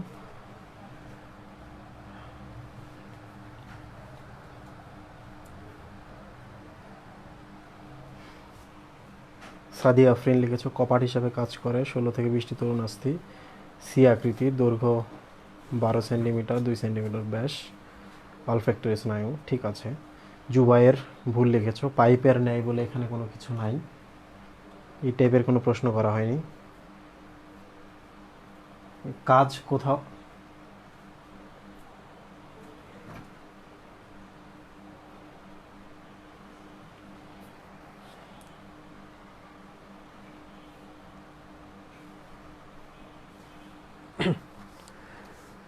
আমরা কি আবার ফিরে আসছে? 5 মিনিট শেষ।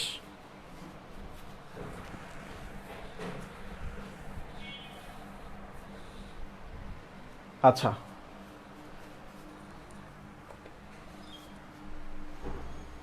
এপিগ্লোটিস তো ঢেকে রাখে, তোমরা তো জানোই। কোয়ানার কাজটা তোমরা দেখে নিবা।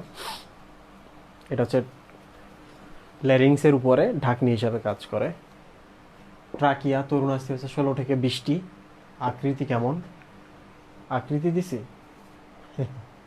আচ্ছা, পাইপের নেই। ঠিক আছে, জুবাইয়ের তোমার আনসার ঠিক ছিল। দৈর্ঘ্য এবং ব্যাস 12-2 সেন্টিমিটার। নাসা গহ্বরে ঘ্রাণ সংবেদী, এই জায়গায় ঘ্রাণ সংবেদী, এর নাম হচ্ছে অলফ্যাক্টরি স্নায়ু। এবার আমরা এই টপিকের সব থেকে ডিপ টপিকে ঢুকবো। তার আগে বলে রাখি, আমি এতক্ষণ যা পড়াইলাম সেখান থেকে সব থেকে বেশি গুরুত্ব দিয়ে তোমরা কি পড়বা? 1 নম্বর হচ্ছে অ্যালভিওলাসটা খুব গুরুত্ব দিয়ে পড়বা, 2 নম্বর হচ্ছে ট্রাকিয়া, 3 নম্বর হচ্ছে ল্যারিংসটা। এই 3টা অংশ খুব ভালো করে পড়বা। এই 3টা অংশ থেকে প্রশ্ন হবে, 3টা থেকে একটা প্রশ্ন আসবে। কাজগুলো সম্পর্কে বলি, কারণ এখানে খুব ইম্পর্টেন্ট কিছু ব্যাপার আছে। 1 নম্বর হচ্ছে এগুলো কি করে?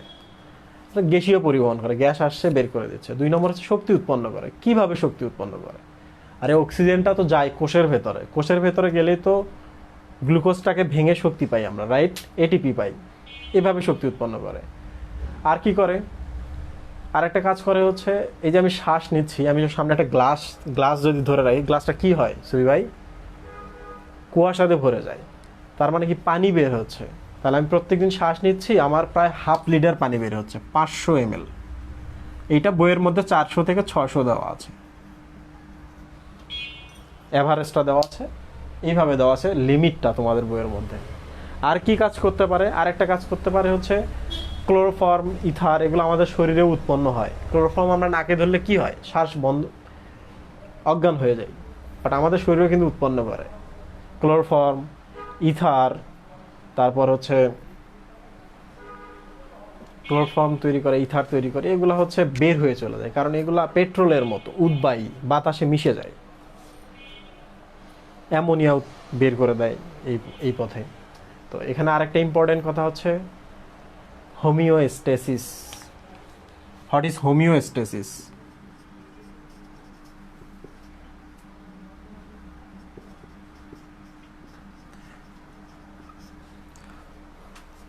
তার আগে আমি বলে রাখি যে আমার শরীরের ভেতরে যদি কার্বন ডাইঅক্সাইড বেশি উৎপন্ন হয়, ওইটা তো নাকের পথে বের হয়ে যায়, রাইট?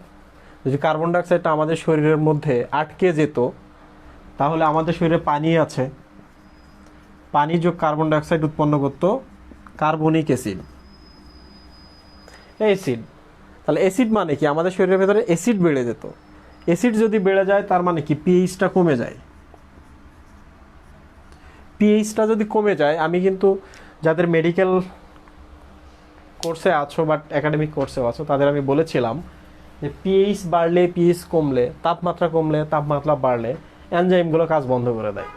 তাহলে পিএইচটা যদি কমে যায়, তার মানে অ্যাসিডটা বেড়ে গেল। অ্যাসিড যদি বেড়ে যায়, অনেকগুলো এনজাইম আর কাজ করতে পারবে না। এনজাইম যদি কাজ না করতে পারে, বিক্রিয়াগুলো হবে কোষের ভেতরে। ঠিকঠাক যদি বিক্রিয়া না হয়, তাহলে আমাদের কোষগুলো খাবারের অভাবে ভুগবে না। খাবারের অভাবে যদি ভোগে, তাহলে কি হবে? একটা সময় আমাদের শরীরে পচন শুরু হয়ে যাবে। খাবারের অভাবে ভুগলেই পচন শুরু হয়ে যায়, আমরা মারা যাব। তাহলে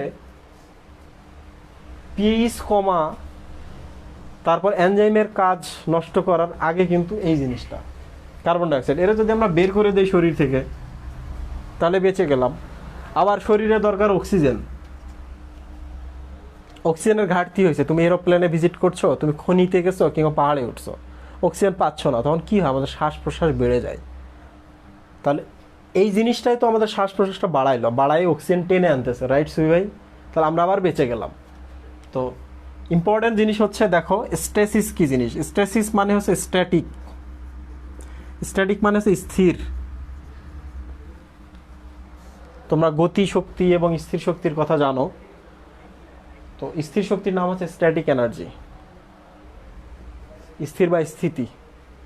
আর হোমিও মানে হচ্ছে লাইক, ওই যে অয়েডের মতো, তাহলে স্থির অবস্থার মতো। তাহলে আমাদের শরীরে একটা স্থির অবস্থা আছে, যে পিএইচ এইরকম স্বাভাবিক, তাপমাত্রা এরকম স্বাভাবিকে ভালো কাজ করবে, সব কিছু এরকম স্বাভাবিক থাকলে ভালো কাজ করবে। তাহলে কমলে দেখো সে কি করে, টেনে নিয়ে আসতেছে অক্সিজেন। ভেতরে যদি কার্বন ডাইঅক্সাইড বাড়ে, সে শ্বাস প্রশ্বাস বাড়ায় দেয়, দিয়ে বের করে দিয়ে দিচ্ছে। নইলে তো এই যে এই ঘটনাটা ঘটবে, পিএইচ কমে গিয়ে এনজাইম বন্ধ হয়ে যাবে।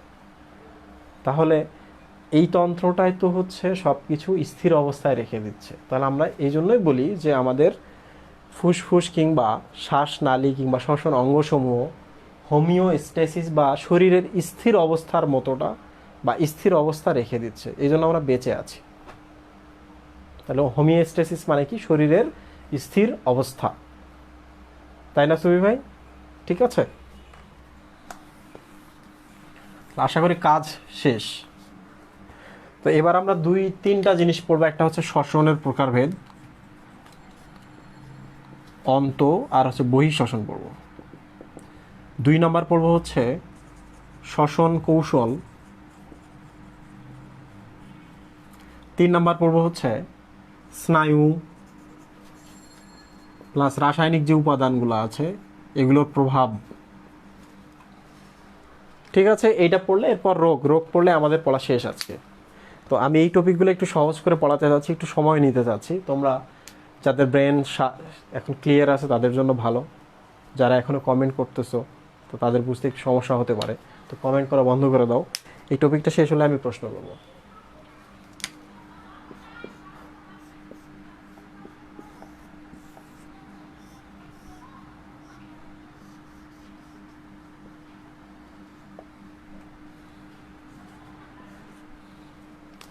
লুক সুবি ভাই, বায়ুমণ্ডলের অক্সিজেন, থ্যাংক ইউ ফর টি। অক্সিজেনটা আসলো এই পাশে, এখানে এসে রক্তে চলে গেল, রক্ত থেকে এই পাশে কোষে চলে আসলো অক্সিজেন। ঠিক আছে, তাহলে কোষের ভেতরে অক্সিজেন বিক্রিয়ায় অংশ নেবে, এটাকে আমরা বলি শ্বসন। কোষের যেহেতু ভেতরে ঘটছে তাহলে এটাকে আমরা কোষীয় শ্বসন বলি বা অন্ত শ্বসন বলি। কোষের ভেতরে সুবি ভাই এটা, তাহলে অন্ত শ্বসন না এটা, তাহলে এটার নাম হচ্ছে অন্ত শ্বসন। আবার এই যে বাইরে দেখেন বাইরে যে অক্সিজেন আদান প্রদান হচ্ছে, তাহলে কোষের বাইরে যেগুলো এটাকে বলা হচ্ছে বহিঃশ্বসন, এই জাস্ট পরিবহন যেটা হচ্ছে এটা। ঠিক আছে, সুবি ভাইয়ের আমি মুখটা দেখতে পাচ্ছি না, সুবি ভাইয়ের মুখ না দেখতে পারলে আমি বোঝাইতে পারি। স্টুডেন্টরাও মিস করতেছিল যে সুবি ভাই ছাড়া ক্লাস জমতেছে না।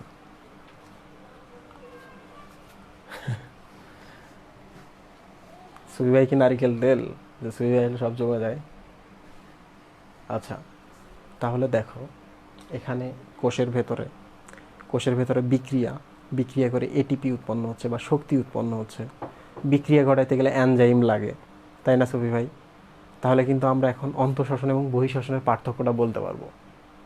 দেখেন এখানে এনজাইম লাগে কারণ এখানে বিক্রিয়া হয়, তাহলে এখানে এনজাইম লাগে না।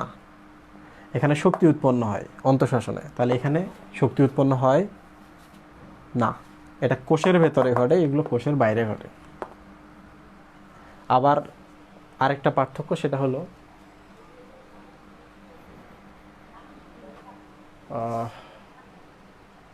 আর কোনো পার্থক্য নাই। লাস্ট যে পার্থক্যটা সেটা বলবা যে এই জায়গা অন্তঃশ্বসন ঘটছে, এই জায়গায় বহিঃশ্বসন ঘটছে। তো অন্তঃশ্বসন এবং বহিঃশ্বসন থেকে কিন্তু কোশ্চেন আসে, বিশেষভাবে আসে হচ্ছে অন্তঃশ্বসনে শক্তি উৎপন্ন হয় কি না, অন্তঃশ্বসনে এনজাইম লাগে কি না, বহিঃশ্বসনে শক্তি কিংবা এনজাইম লাগে কি না, এইটা আসে। মহিলা ক্লিয়ার? ওকে, তাহলে আমরা এইটাতে আর সময় নিব না, আমরা সময় নিব এইটাতে। খুব ইম্পর্টেন্ট আমি একটা মানুষ, শ্বাস আমি নিলাম, ত্যাগ করলাম। আগে কোনটা ঘটলো সুমি ভাই? গ্রহণ করলাম। তাহলে প্রো মানে হচ্ছে আগে, আর্লি। তাহলে গ্রহণটাকে বলা হয় প্রশ্বাস। ছেড়ে দিলাম, তাহলে নিঃশেষে ঘটলো বা সবার শেষে ঘটলো, এই জন্য এটার নাম হচ্ছে নিঃশ্বাস। তাহলে প্রশ্বাস কিভাবে ঘটে আর নিঃশ্বাস কিভাবে ঘটে এটা আমাদের জানতে হবে। তবে এখানে বলে রাখি, কোন অঙ্গটি শ্বাস প্রশ্বাসে অংশ নেয় সেটা হচ্ছে, প্রধান অঙ্গ হচ্ছে ফুসফুস। প্রধান অঙ্গ ফুসফুস। প্রশ্ন আসে,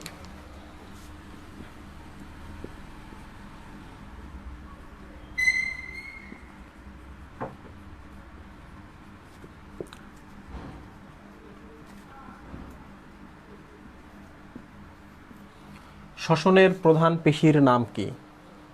এইটা সবাই ভুল করে। এটার নাম হচ্ছে ডায়াফ্রাম বা মধ্যস্থতা। কিভাবে একটু দেখাচ্ছি আমি। এটা হচ্ছে মানুষ, আমরা যে খাবার খাচ্ছি নাড়ি ভুড়িগুলো সব এখানে, তাহলে এটা হচ্ছে উদর নিচে, এখানে আছে হচ্ছে ফুসফুস। ঠিক আছে সুবি ভাই? তো এখানে আমি একটা জিনিস জানিয়ে রাখি, ফুসফুস যখন পড়বা তখন ফুসফুসের আবরণের নাম পড়বা। ফুসফুসের আবরণের নাম হচ্ছে প্লুরা।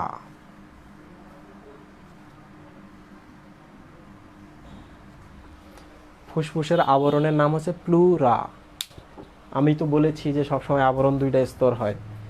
যে স্তরটা ফুসফুসের গায়ের সাথে লেগে থাকে এটার নাম হচ্ছে ভিসেরাল প্লুরা।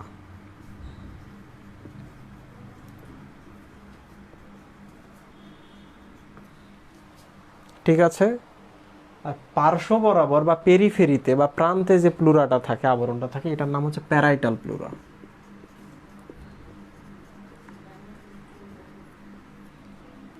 সুই ভাই, ইজ এভরিথিং ক্লিয়ার? ওকে, ঠিক আছে। আপনি কি বুঝতে পারছেন? এটা খুব ইম্পর্ট্যান্ট। হ্যাঁ, এটা আপনাকে বুঝতে হবে, কারণ মাঝে মাঝে আমি এখন থেকে এই রিভিউ ক্লাস বা বুস্টার ক্লাসের ব্যবস্থা করবো, আপনি এসে ক্লাস নেবেন। ঠিক আছে? তাহলে মাস্টার হইতে হবে এগুলোর। আরেকটা জিনিস আমি বলে রাখি এখানে, উপর থেকে ট্রাকিয়ে এসে তো এই পাশেই প্রবেশ করছে, তাই না সুই ভাই? তো আমরা যখন মায়ের পেটে থাকি আমাদের তো নাভি আছে, নাভির ভেতর দিয়ে তো যে পাইপ টাইপ প্রবেশ করে মায়ের সাথে যোগাযোগ ছিল, তাই না? তো যোগাযোগ ছিল বলে এই জায়গাকে বলা নাভি। তাহলে এই জিনিসের সাথে যোগাযোগ হচ্ছে এই জায়গাটা দ্বারা। তাহলে এই জায়গাটাকে আমরা কি বলবো সুই ভাই? ফুসফুসের নাভি বলবো না? তাহলে এটার নাম হচ্ছে ফুসফুসের নাভি। নাভির নাম হচ্ছে হাইলাম। হাইলাম মানে হচ্ছে নাভি। প্রশ্ন আসে, হাইলাম দ্বারা কি প্রবেশ করে? ব্রঙ্কাস। প্রথমে আমি এই প্রশ্নটা করলাম। আরেকটা হতে পারে যে ব্রঙ্কাস কোন পথে ফুসফুসে প্রবেশ করে? নাভি বা হাইলাম পথে। শুধু ব্রঙ্কাস প্রবেশ করে সুই ভাই? ফুসফুসে যে রক্তনালীগুলো আছে না, সেই রক্তনালীগুলো এই পাশে প্রবেশ করে, এবং ধমনী এই পাশে প্রবেশ করে। ধমনী তো রক্ত নিয়ে যায়। ধমনী প্রবেশ করলো, শিরা বের হয়ে গেল, শিরার সাথে লসিকা নালীও বের হলো। ঠিক আছে? আবার ফুসফুসটা নিয়ন্ত্রণ করার জন্য তো স্নায়ু লাগে, তাহলে স্নায়ুটাও এই পথে প্রবেশ করবে। তাহলে প্রশ্ন হয়, হাইলাম দ্বারা, হাইলামে কি কি থাকে? এক নম্বর হচ্ছে ব্রঙ্কাস, 2 নম্বর হচ্ছে শিরা ও ধমনী, 3 নম্বর হচ্ছে লসিকা নালী, 4 নম্বর হচ্ছে স্নায়ু। এগুলো বেসিক ব্যাপার, এগুলোর জন্য আলাদা করে পড়তে হবে না। সো এই পর্যন্ত ক্লিয়ার? আচ্ছা, ভালো করে খেয়াল করো, এই যে বাইরে যে আবরণটা আছে, এই আবরণটা আসলে এমন না। এই আবরণটা একবারে এর সাথে লেগে থাকে, এই দেয়ালের সাথে।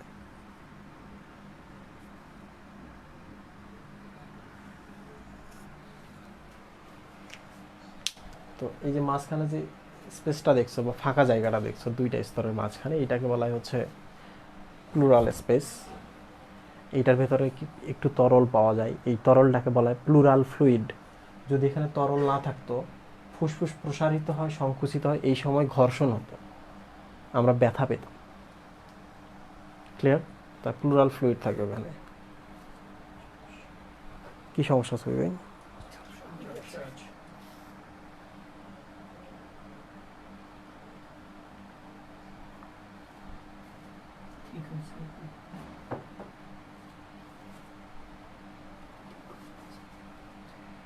আমাদের এখানে ঝাপসা দেখাচ্ছিল।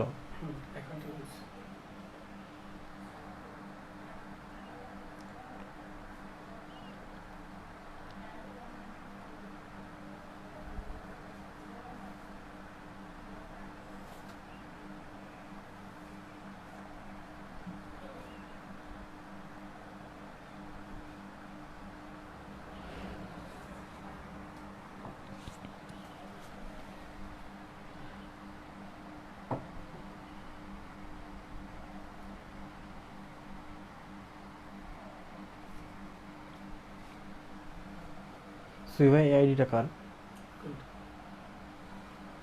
চেনেন?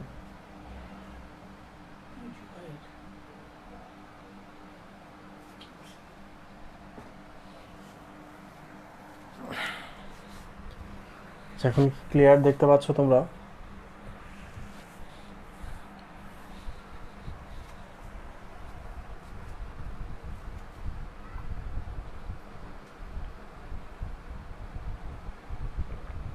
এর মধ্যে কি কি দিচ্ছে দেখো,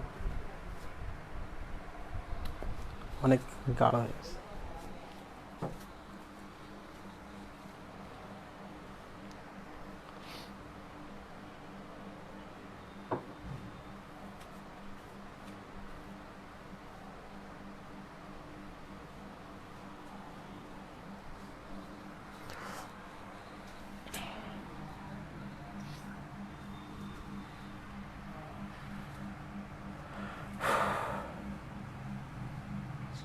আচ্ছা, শ্বাস প্রশ্বাস কিভাবে হয় বলি।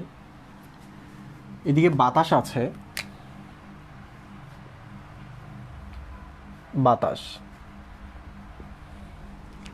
বাতাসটাকে তো ভেতরে নেওয়া মানে হচ্ছে প্রশ্বাস। তো আমি যদি ভেতরে নিতে চাই সুফি ভাই, আমি জায়গাটাকে প্রথমে বড় করব না ও আইসা বড় করে দিবে? বাতাসটা ভেতরে আসলে ফুসফুসটা প্রসারিত হবে, এই তো? জি না, সম্পূর্ণ ভুল ধারণা। আত্মীয় কখনো বাসায় এসে রান্না করে খেয়ে যাবে না। আত্মীয় বাসায় আসার আগে রান্না বান্না করে বাড়ি গুছিয়ে রাখতে হবে। তাহলে বাতাসটা আসার আগেই আমরা ফুসফুসটাকে প্রসারিত করব, ঠিক আছে? তাহলে কি কি করতে হবে দেখো, তোমরা বই পড়লেই বুঝতে পারবে। আমি তোমাদের বলি, বাতাসটা ভেতরে আসতে হবে। তাহলে ভেতরে যে ফুসফুসটা এরকম হয়ে আছে ওকে এইরকম করতে হবে, ঠিক আছে? প্রসারিত করতে হবে কিভাবে? তাহলে এই যে দেখো এখানে একটা জিনিস আছে ডোমের মতো, এটার নাম হচ্ছে ডায়াফ্রাম। এই যে দাগটা আমি দিয়ে রাখছি, এটা একটা পেশি। এই পেশিটাকে আমি এখন নিচে নামাবো। এই পেশিটা ধীরে ধীরে এরকম করতে করতে সোজা হয়ে যাবে। তাহলে ডায়াফ্রামটা কি হলো? নিচে নামলো। সুফি ভাই বুঝতে পারলেন? তাহলে ডায়াফ্রামটা যদি নিচে নামে তাহলে ফুসফুসটা একটু প্রসারিত হওয়ার জায়গা পেল না। যেহেতু আমি বললাম যে এই জিনিসটা প্রায় এদের সাথে লেগে থাকে, তাহলে ফুসফুসটা এদের সাথে সাথে একটু প্রসারিত হওয়া শুরু হবে। সুফি ভাই, ডায়াফ্রামটা যদি নিচে নামে তাহলে এই পাশে যে ব্যাসটা ছিল এটা বেড়ে গেল না? এটা যখন উপরে ছিল তখন এতটুকু ব্যাস ছিল, ডায়াফ্রাম নিচে নামায় এতটুকু হলো। তাহলে উপর থেকে নিচে যে অনুদৈর্ঘ্য যে ব্যাসটা আছে, ডায়াফ্রামটা নিচে নামার কারণে এটা বেড়ে গেল। এক, প্রথম স্টেপ হলো এটা। 2 নম্বর হচ্ছে এই যে আমাদের দেখো বুকের যে পেশিগুলো আছে, পেশিগুলো এইভাবে থাকে, সরি, পেশিগুলো এই পাশে থাকে, পেছন থেকে এসে এখানে লাগে।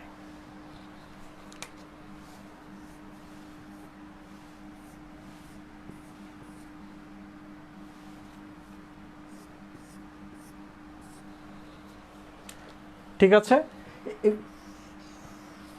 এই হাড্ডিগুলা, পেশি বলতেছি কেন সবি ভাই, এগুলো হাড্ডি।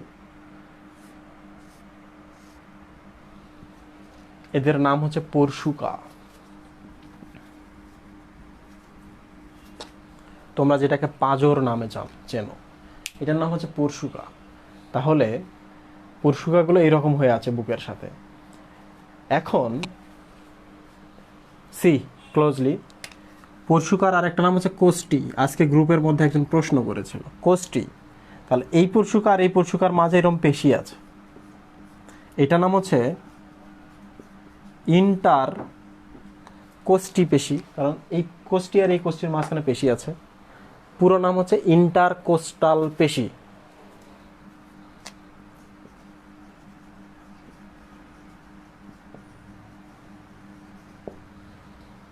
ইন্টারকোস্টাল পেশি দুই ধরনের আছে, একটা হচ্ছে বহিস্থ ইন্টারকোস্টাল, একটা হচ্ছে অন্তস্থ ইন্টারকোস্টাল।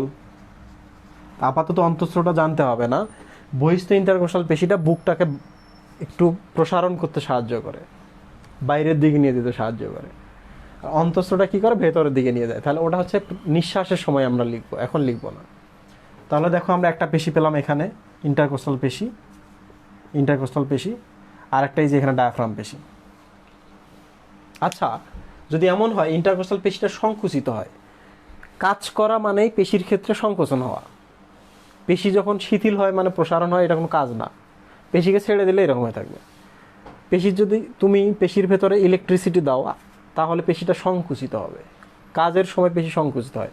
তাহলে সুবি ভাই এটা যে কাজ করে তাহলে কি করো, টেনে উপরে ওঠাবে না? এই যে এখানে যে পরশুকাটা আছে এটাকে টেনে উপরে ওঠাবে না? তাহলে এটা আর এটার মাঝখানে যেটা আছে তাহলে এটা টেনে উপরে ওঠাবে না? এটা টেনে উপরে ওঠাবে না? তাহলে ইন্টারকোস্টাল যে পেশিটা আছে দুই পরশুকার মাঝখানে, বহিস্থ ইন্টারকোস্টাল পেশি, এবার সে সংকুচিত হবে। আগে তো এ সংকুচিত হয়েছে, আগে ঢিলা ঢালা ছিল, যেই সংকুচিত হয়েছে তখন টান টান হয়ে গেছে, তাই না সুবি ভাই? তাহলে এ যদি সংকুচিত হয় কি হবে, তাহলে বুকের যে পাঁজরগুলো উপরে উঠবে, পাঁজরগুলো লেগে আছে কার সাথে, যে স্টারনামের সাথে, হাড্ডিটার সাথে, তাহলে হাড্ডিটা উপরে ওঠাবে। তাহলে ছিল এইরকম, এইরকম হলো একটু। তাহলে দেখেন তো এই পাশের একটা ব্যাসটা বেড়ে গেল না?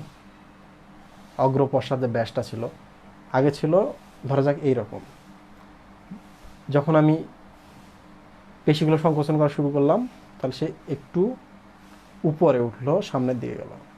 ভালো, তো এরকম উপরে উঠে সামনের দিকে গেল, এইরকম ধরো যে এইরকম ছিল, সামনের দিকে গেল, উপরে উঠলো।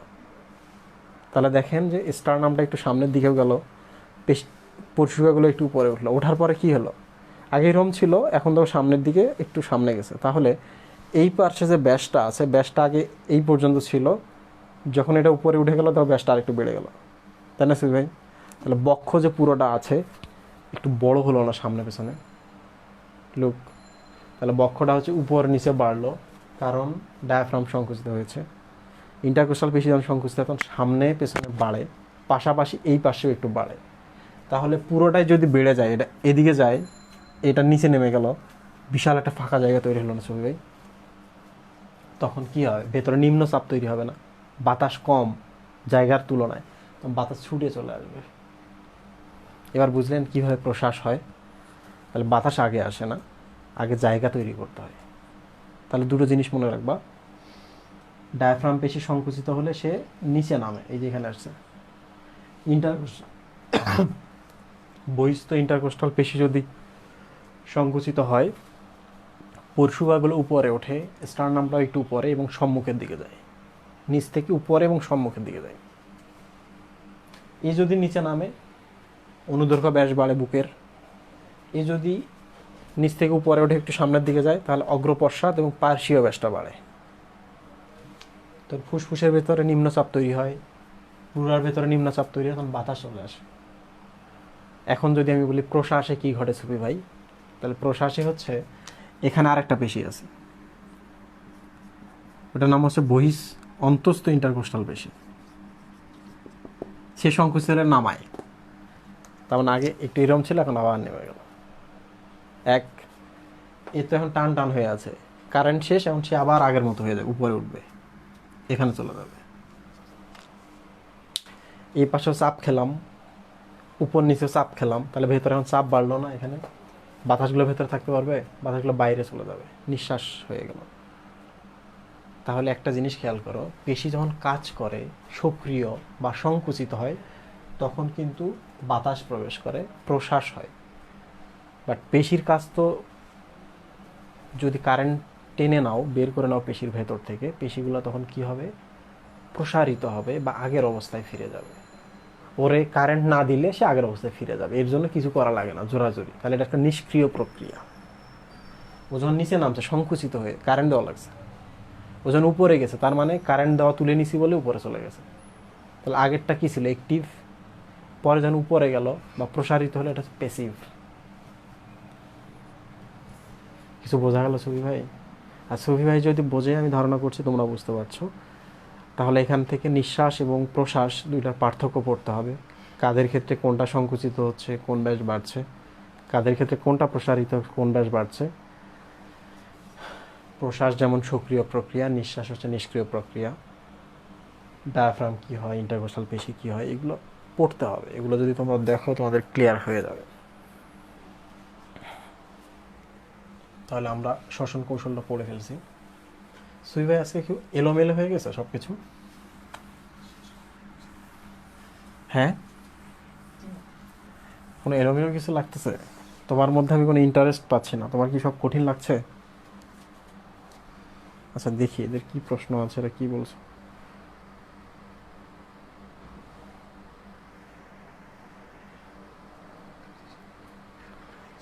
মেকআপওয়ালা ফোনে ক্লাস করতে চাই। মেকআপওয়ালা ফোনে ক্লাস করছো তোমরা, তবে ঘটনা হয়েছে কি যে কোনো এক কারণে সে সব কিছুকে আলোকিত করছে শুধু আমাকে ছাড়া, এই জন্য আমাকে মেকআপে দেখা যাচ্ছে না।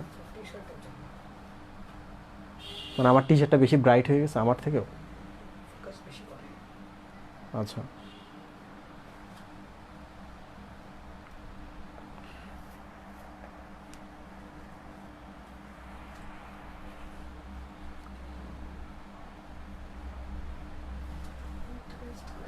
ওইটা দেখি ওখানে কি কমেন্ট, এখানে কমেন্ট বুঝতে পারছি না।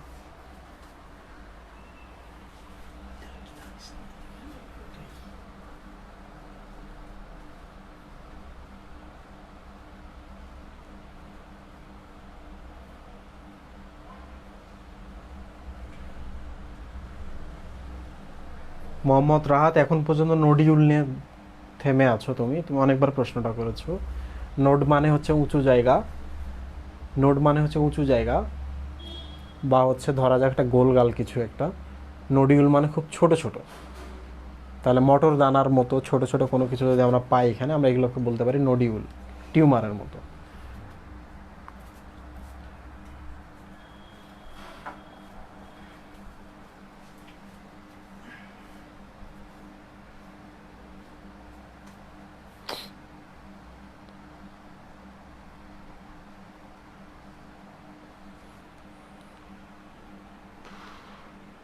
ওকে, ঠিক আছে।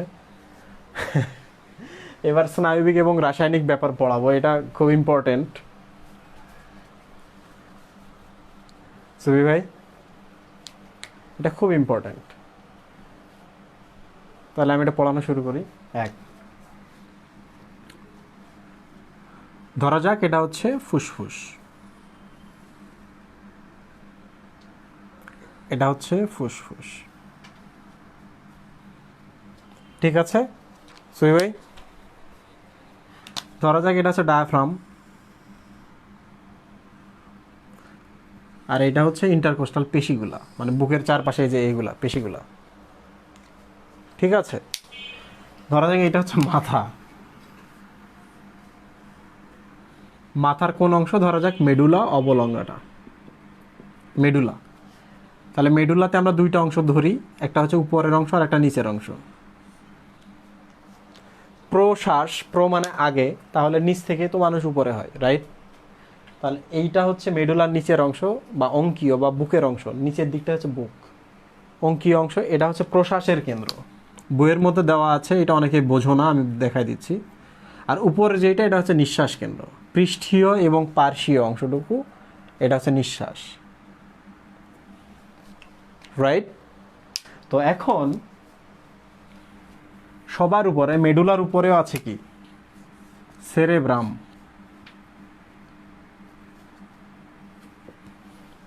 সেরেব্রাম, সেরেব্রাম যা চায় তাই হবে।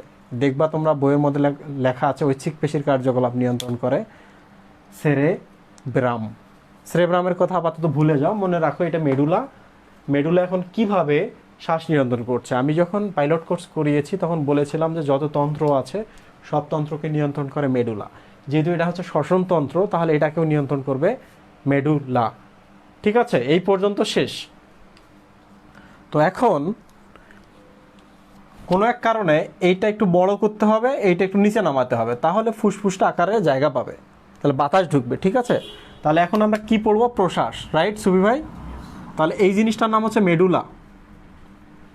তাহলে মেডুলা থেকে সে কি করবে? স্নায়ু পাঠায় দিবে যে তুমি এক কাজ করো, তুমি নিচে যাও, তুমি একটু সাইডে যাও। তাহলে সে দুইটা শাখা বের করলো, এক এখানে দিল। তাহলে এই পেশিগুলোর নাম কি সুবি ভাই? ইন্টারকোস্টাল পেশি, কারণ প্রত্যেকটা কোষ্ঠী বা পাঁজরের ফাঁকে ফাঁকে আছে। তাহলে এটার নাম হচ্ছে বহিস্থ ইন্টারকোস্টাল। ছোট করে লিখলাম, এর কারণ হচ্ছে অনেক কিছু এখানে লিখতে হবে। যারা এটা পড়ছো খুব ভালো করে দেখো, খুবই ভালো করে, খুব সিরিয়াসলি দেখো। তাহলে একে বললো যে তুমি একটু প্রসারিত হও, এগুলাকে বলছে। ঠিক আছে, তাহলে এখন কি করতে হবে? নিচে যেটা আছে, নিচে মানে ডায়াফ্রাম আছে, ডায়াফ্রামকেও বলতে হবে যে তুমি নিচে নামো। একটু সরে গেল, একটু নিচে গেল, তাহলে জায়গাটা বড় হয়ে যাবে। তাহলে আরেকটা লাইন পাঠাবে সে সুবি ভাই,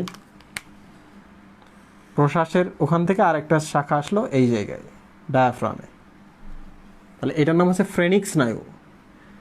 এটা ছিল ইন্টারকোস্টাল পেশি, তাহলে এটার নাম হচ্ছে ইন্টারকোস্টাল স্নায়ু। এটার নাম হচ্ছে ডায়াফ্রাম। ডায়াফ্রাম, দেখুন শেষে আছে ফ্রাম, ফ্রাম থেকে হচ্ছে ফ্রেনিক। ফ্রেনিক, তাহলে ডায়াফ্রামে কোন স্নায়ু যায় যদি জিজ্ঞেস করে, তাহলে ডায়াফ্রামের শেষ অংশ ফ্রাম, ফ্রাম থেকে হচ্ছে ফ্রেনিক, ফ্রেনিক স্নায়ু। তাহলে এই জায়গার নাম হচ্ছে ফ্রেনিক স্নায়ু। তার মানে এই কারেন্টের মাধ্যমে সে এদেরকে নির্দেশনা দেয়। কোথা থেকে? মাথা থেকে।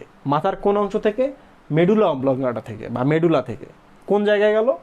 ইন্টারকোস্টাল, বহিষ্ঠ ইন্টারকোস্টাল স্নায়ু হয়ে এই লাইনটার নাম হচ্ছে স্নায়ু, বহিষ্ঠ ইন্টারকোস্টাল পেশিতে গেল, এটার নাম হচ্ছে ফ্রেনিক স্নায়ু। এই লাইনটার নাম, সে কোথায় গেল? ফ্রেনিক গেল ফ্রামে বা ডায়াফ্রামে, কারণ ডায়াফ্রাম নিচে নামবে, ইন্টারকোস্টাল পেশি এদিকে যাবে, ফুসফুসটান প্রসারিত হবে, ভেতরে এখন বাতাস চলে আসবে। প্রশ্বাস হলো না নিঃশ্বাস হলো সুবি ভাই? প্রশ্বাস। তো সুবি ভাই যেহেতু বলতে পারছে, তোমরা বলতে পারছো, তাহলে আমি যখন প্রশ্ন করব নিজেরা আনসার করবা। প্রশ্বাস হয়েছে, তাহলে এই পাশে এসে বাতাস প্রবেশ করছে ভেতরে, তাই না সুবি ভাই? এজন সরে গেছে, এজন নিচে নেমে গেছে, এটা প্রসারিত হয়েছে, ভেতরে বাতাস প্রবেশ করছে। আচ্ছা সুবি ভাই একটু ভাবেন তো, এরা যদি সরতে থাকে, এরা যদি নিচে যাইতেই থাকে, তাহলে আমাদের অবস্থা কি হবে?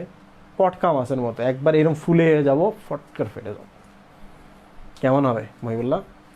রাস্তায় গেছে হাঁটতে হাঁটতে, হঠাৎ করে এরকম ফুলে গেছে, ফট করে ফেটে গেছে সব কিছু, দেখবা যে পাঁজর টাজর সব মাটিতে পড়ে আছে, আবার একটা একটা করে তুলে নিজে নিজে বুকে লাগাচ্ছ। সুবি ভাই কেমন হবে? ভালো হবে না? সুবি ভাই বলছে ভালো হবে না, তার মানে আসলেই ভালো হবে না। মহিবুল্লাহ হাসি দিছে, তার মানে মহিবুল্লাহ বায়োলজিতে খুব মজা পাচ্ছে। ওকে, তাহলে এখন আমরা থামাই দিব যে তুমি আর প্রসারিত হইও না, তুমি আর নিচে নামিও না, ফুসফুস আর প্রসারিত হইও না, আর বাতাস আনিও না। কতক্ষণ বাতাস নিয়ে আসবে? তাহলে ইম্পর্টেন্ট কথা এটা। তাহলে এই যে নালীগুলো আছে, এই নালীগুলোর ভেতরে তো বাতাস আসতেছে, তাই না সুবি ভাই? তাহলে ধরা যাক এই জায়গাগুলো তো বাতাস ভরে গেছে, ভরে যেতে যেতে যেতে বাতাসগুলো এদিকে যাবে না? আবার যাবে না? তো বাতাসগুলো যদি এদিকে বাড়া শুরু হয়, মানে এদিক ভরে গেছে, আরও আস্তে আস্তে চাপ পড়বে না এই রাস্তাগুলোতে, যেটা ভেতরে আসতে পারতেছে না। চাপ পড়লে এই যে দেয়ালগুলোতে চাপ দিবে, ব্রঙ্কাসের দেয়ালগুলোতে, ব্রঙ্কিওলের দেয়ালগুলোতে বাতাস চাপ দিবে, তখনই মাথা বুঝে ফেলবে যে এখন প্রশ্বাসের সময় শেষ। তাহলে এই যে এখান থেকে একটা স্নায়ু উৎপন্ন হবে, যে স্নায়ু বুঝতে পারলো যে বাতাস বেশি হয়ে গেছে, দেয়ালে চাপ পড়ছে, এখন এখান থেকে একটা স্নায়ু উৎপন্ন হয়ে নিয়ে যাবে কোথায়? এখানে নিয়ে যাবে না উপরে নিয়ে যাবে সুবি ভাই? নিঃশ্বাসে নিয়ে যাবে, গিয়ে বলবে দয়া করে আপনি প্রশ্বাসকে বলেন সে যেন থামায়। তাহলে প্রশ্বাস এখন থামাই দিছে, এই খবরটা এখন সে নিয়ে গেছে। তাহলে এখানে কিছু রিসেপ্টর আছে যারা এই তথ্যটাকে গ্রহণ করছে। কোন তথ্যটাকে গ্রহণ করছে? এখানে বাতাস বাড়ছে, চাপ বাড়ছে, এইটাকে গ্রহণ করছে, তাই না সুবি ভাই? তাহলে এটার নাম চাপ বাড়া, মানে কি? টান টান হয়ে যাবে তখন পাইপগুলা, যখন টান টান হয়ে যাবে তখনই তো খবর যাবে, আর না, ঠিক না? তাহলে এখানে যে রিসেপ্টরগুলো আছে, যে কোষগুলো আছে, এগুলোর নাম হচ্ছে শটান রিসেপ্টর, স্ট্রেস রিসেপ্টর। কারণ এরা যখন প্রসারিত হচ্ছিল পাইপগুলা বাতাসের চাপে, স্ট্রেস হচ্ছিল, স্ট্রেস মানে প্রসারিত হওয়া, তাই না সুবি ভাই? তাহলে এগুলোর নাম হচ্ছে স্ট্রেস রিসেপ্টর বা শটান রিসেপ্টর। কোনগুলো? এই যে কালো কালো দাগ দিয়ে রাখছে, এই যে এগুলা, এগুলো কি জিনিস? এগুলো স্নায়ু কোষ, এগুলো স্নায়ুর মাথা। এরা মাথা বাই করে আছে, কি খবর একটু দেখি, ও মাই গড বাতাস বাড়ছে, আমাকে চাপ দিচ্ছে, আমি তো স্ট্রেস হয়ে যাচ্ছি, এখনই আমি একটা স্নায়ুর মাধ্যমে মাথায় খবর পাঠাই। স্নায়ুটার নাম কি? স্নায়ুর নাম হচ্ছে ভ্যাগাস স্নায়ু। ভ্যাগাস স্নায়ু। তোমরা যারা পড়ছো স্নায়ুতন্ত্র তাদেরকে আমি বলেছিলাম ভ্যাগাস স্নায়ুর 4টা শাখা এরকম। মাঝখানে হৃৎপিণ্ডে একটা কার্ডিয়াক শাখা, 2 ফুসফুসে 2টা পালমোনারি শাখা, নিচে হচ্ছে পাকস্থলী পাকস বা গ্যাস্ট্রিক শাখা, গলার কাছে হচ্ছে ল্যারিংস বা ল্যারিঞ্জিয়াল শাখা। দেখো আমরা যখন হৃৎপিণ্ড পড়ছি তখন কিন্তু আমরা কার্ডিয়াক শাখার কথা পড়ছি, যখন পাকস্থলী বা পরিপাক পড়বো তখন আবার ভ্যাগাস স্নায়ু পাবো। এখন আমরা পালমোনারি শাখা বা 2 ফুসফুসের শাখার কথা পড়তেছি, দেখছো ভ্যাগাস। তাহলে প্রশ্ন যদি কখনো করে ভ্যাগাস স্নায়ু মস্তিষ্কের কোন অংশ থেকে উৎপন্ন হয় বা কোন অংশে তথ্য পরিবহন করে, খুব সহজেই বলতে পারো মেডুলা অংশে। মেডুলা কোন মস্তিষ্কের অংশ? নিচে থাকে, যেহেতু পশ্চাৎ মস্তিষ্কের অংশ। তাহলে পশ্চাৎ মস্তিষ্ক থেকে কোন কোন স্নায়ু উৎপন্ন হয়? যে স্নায়ুগুলো উৎপন্ন হয় তার মধ্যে একটার নাম হচ্ছে ভ্যাগাস স্নায়ু। খুব কঠিন, সহজ। ভাই কিছু বুঝলেন? তাহলে এই একটা ঘটনা ঘটাবে এখান থেকে।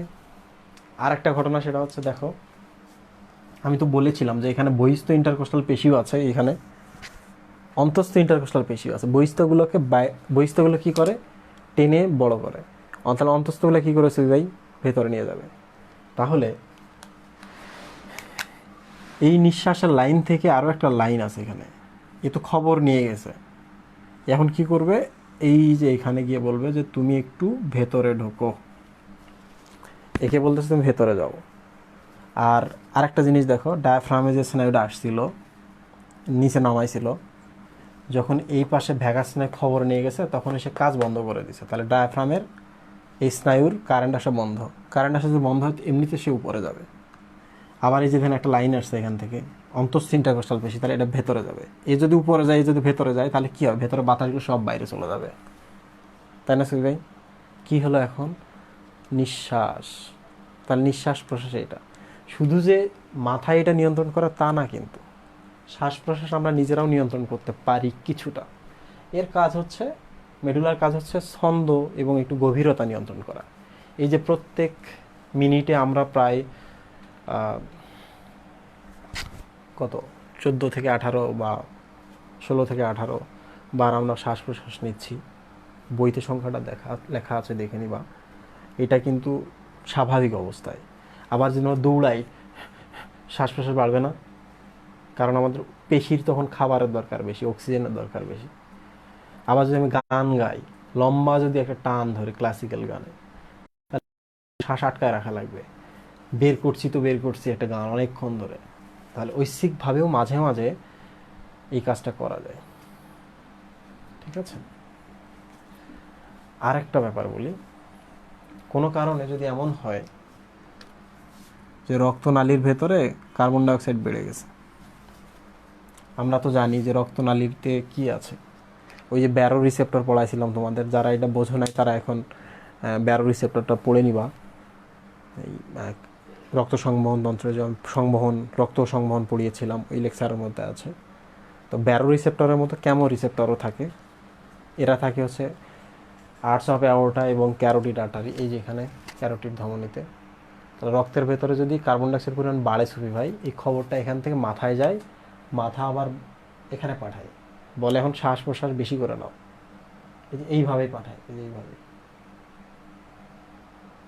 আবার যদি এমন হয় যে শ্বাস প্রশ্বাস কমাইতে হবে, তাহলে বুঝতেই পারছো কিভাবে কাজ করে।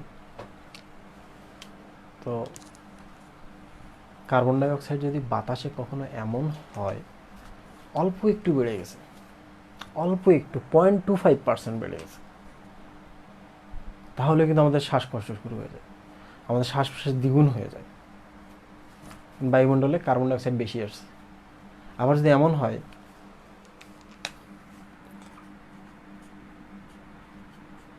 অক্সিজেনের ক্ষেত্রে বায়ুমণ্ডলে অক্সিজেনের পরিমাণ কমে গেছে, তখনও তো আমাদের শ্বাসকষ্টই হবে, তাই না সুবি ভাই?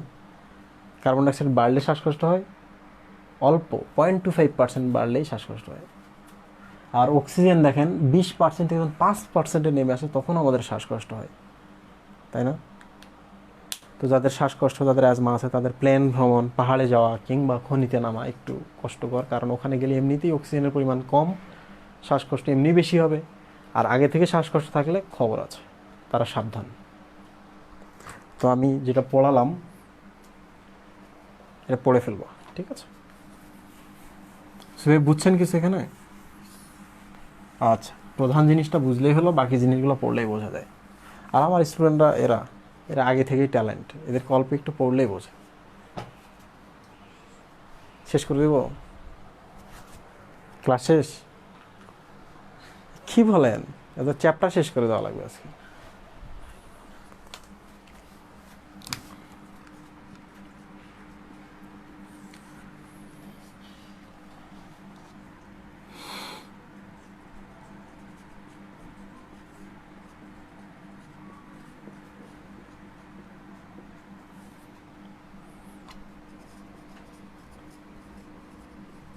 সুবি ভাই, নতুন বাচ্চার বাপ হয়েছেন, তো আজকে আমি পড়াবো অটাইটিস মিডিয়া, মধ্যকর্ণের সংক্রমণ। পড়ার সময় একটু খেয়াল রাখবেন, কারণ আপনারও এখানে শেখার কিছু আছে।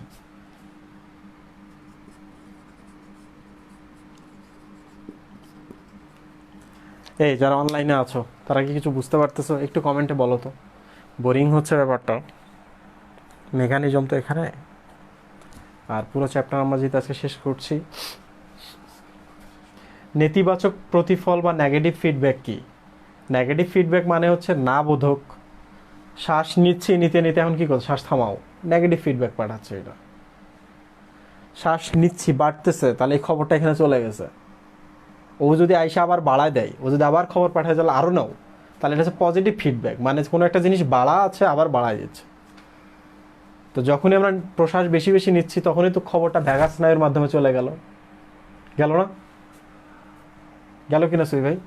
তখন সে কি করলো, কমাই দিল। তাহলে বাড়ছিল একটা জিনিস, হঠাৎ করে কমাই দিল, এটা হচ্ছে নেগেটিভ ফিডব্যাক, মানে খবর পৌঁছাইছে বাড়তেছে, ফিডব্যাক কি জানাইছে যে কমাও, নেগেটিভ।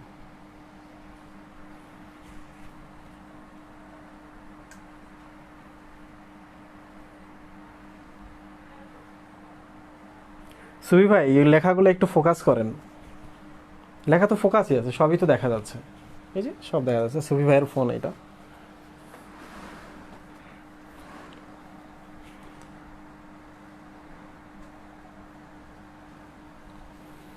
আরে টপিক তো শেষের দিকে, একদম শেষের দিকে। রোগ দুটো পড়ালেই টপিক শেষ। রোগগুলো খুব কঠিন না, রোগগুলো আমি মুখে বলবো, তোমরা তাতেই বুঝতে পারবা। তো মাথা ঘুরতেছে ভাই।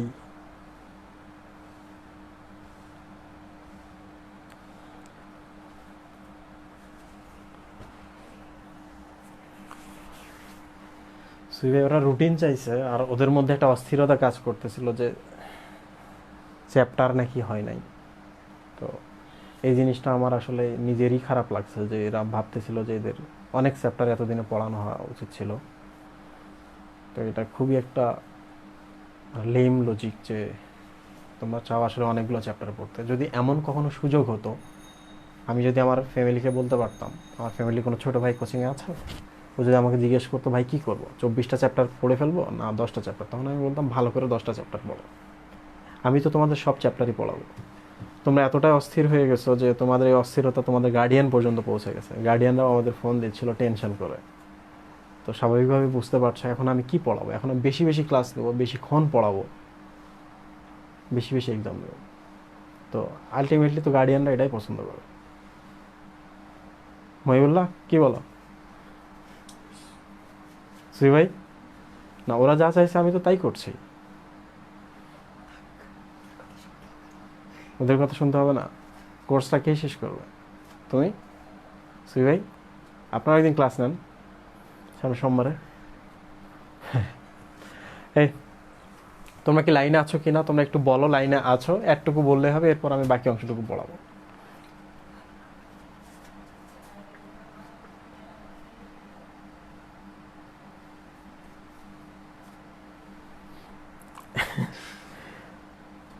মাথা ঘুরতেছে, এতক্ষণ ক্লাস, ভাই একটু বোর্ড হচ্ছে, আবার করতে হবে ক্লাস, কঠিন লাগে আর না ভাইয়া। ক্লোরাইড শিফট একটু বুঝাই দিলে ভালো হয়। আছি তো আমার কি হয়েছে ভাই যে আমরা ক্লাসটা হচ্ছে পরের দিন থেকে এখান থেকে শুরু করব। ঠিক আছে, টেনশনের কিছু নাই, আমি তোমাদের পড়াবো। ভালো থাকো, সুস্থ থাকো, যতটুকু পড়িয়েছি ততটুকু থেকে পরের দিন পরীক্ষা হবে। আমরা চেষ্টা করবো পরের দিনে একটু চেঁচামেচি করে, একটু অস্থির হয়ে আর একটু আনন্দ করে পড়তে। ভালো থাকো, আল্লাহ হাফেজ, টাটা।